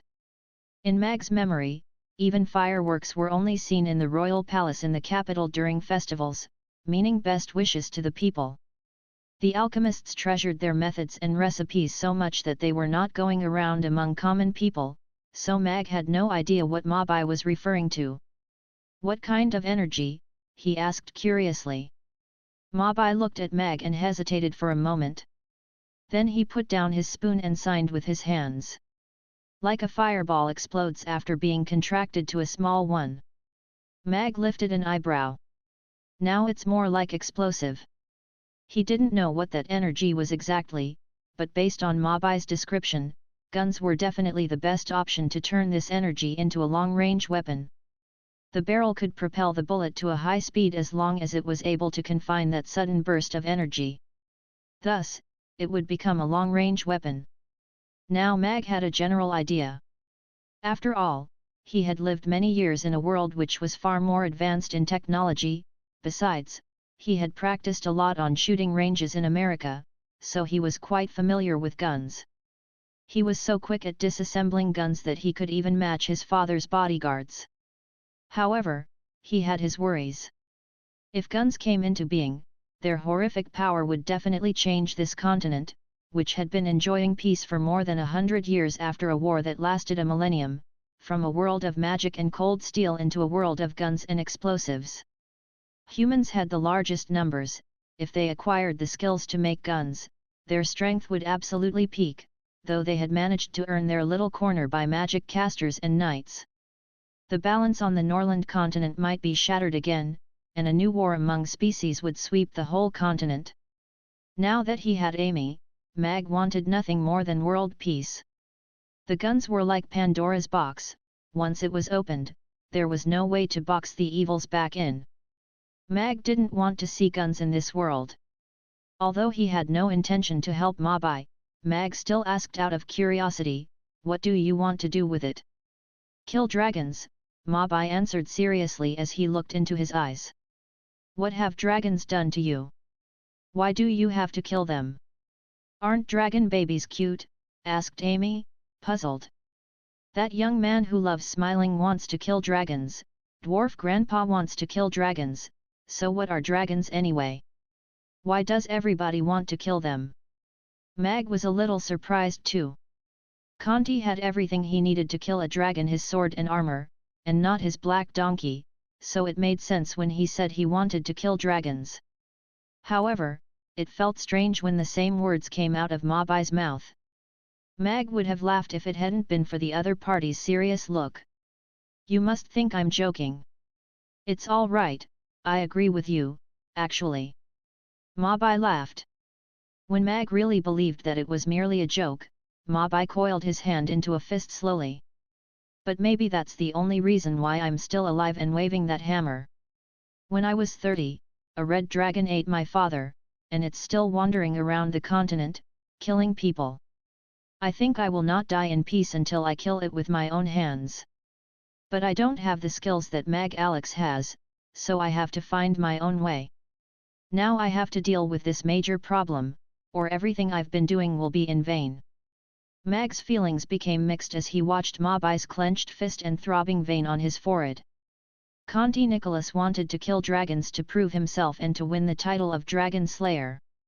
Mabai wanted to avenge his father. They both wanted the same thing, but their motivation was entirely different. "Sorry for your loss," Mag said apologetically after a while. He wouldn't see this continent burn to help Mabai. However, Mabai's tragedy had given him a warning. This world was not nearly as safe and peaceful as it seemed. People here might be governed by the Grey Temple, but how would he and Amy protect themselves if dragons came? "System, do you sell air defense missiles?" "Preferably with the automatic tracking system," Mag asked in his mind. "Let me be clear, I do not sell anything that will affect this world's order, including air defense missiles." It was the first time that the system had used such a solemn tone. "Rest assured.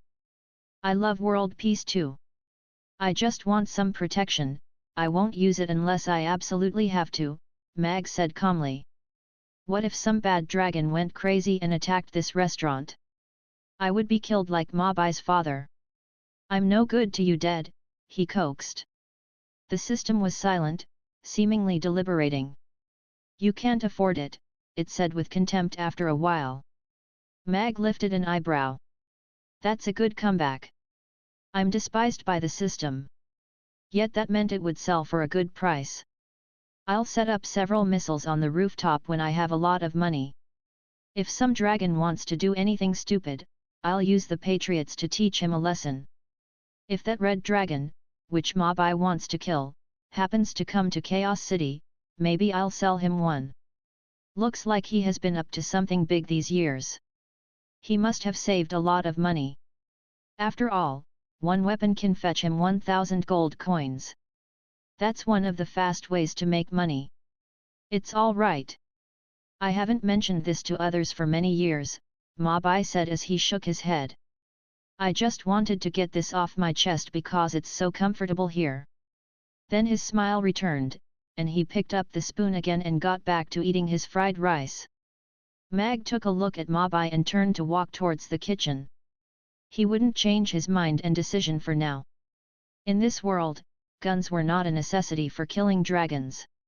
Mag Alex had killed several with his griffin and his heavy sword. Mag, is the new dish ready today? Habeng said when Mag was just at the kitchen door. He had tried to keep his voice down, but it was still very loud. Loud voice, be good, and don't talk so loud, Amy said solemnly as she looked up at Habeng. Habeng nodded immediately. Yes, sorry, he was so excited that he almost forgot the rules. He looked at Amy, a little afraid. Mag nodded, smiling. Yes. Since you've bought the receipts, you can try it in advance today. It's called La Giragiamo, he said as he turned back and looked at Haga and Habeng.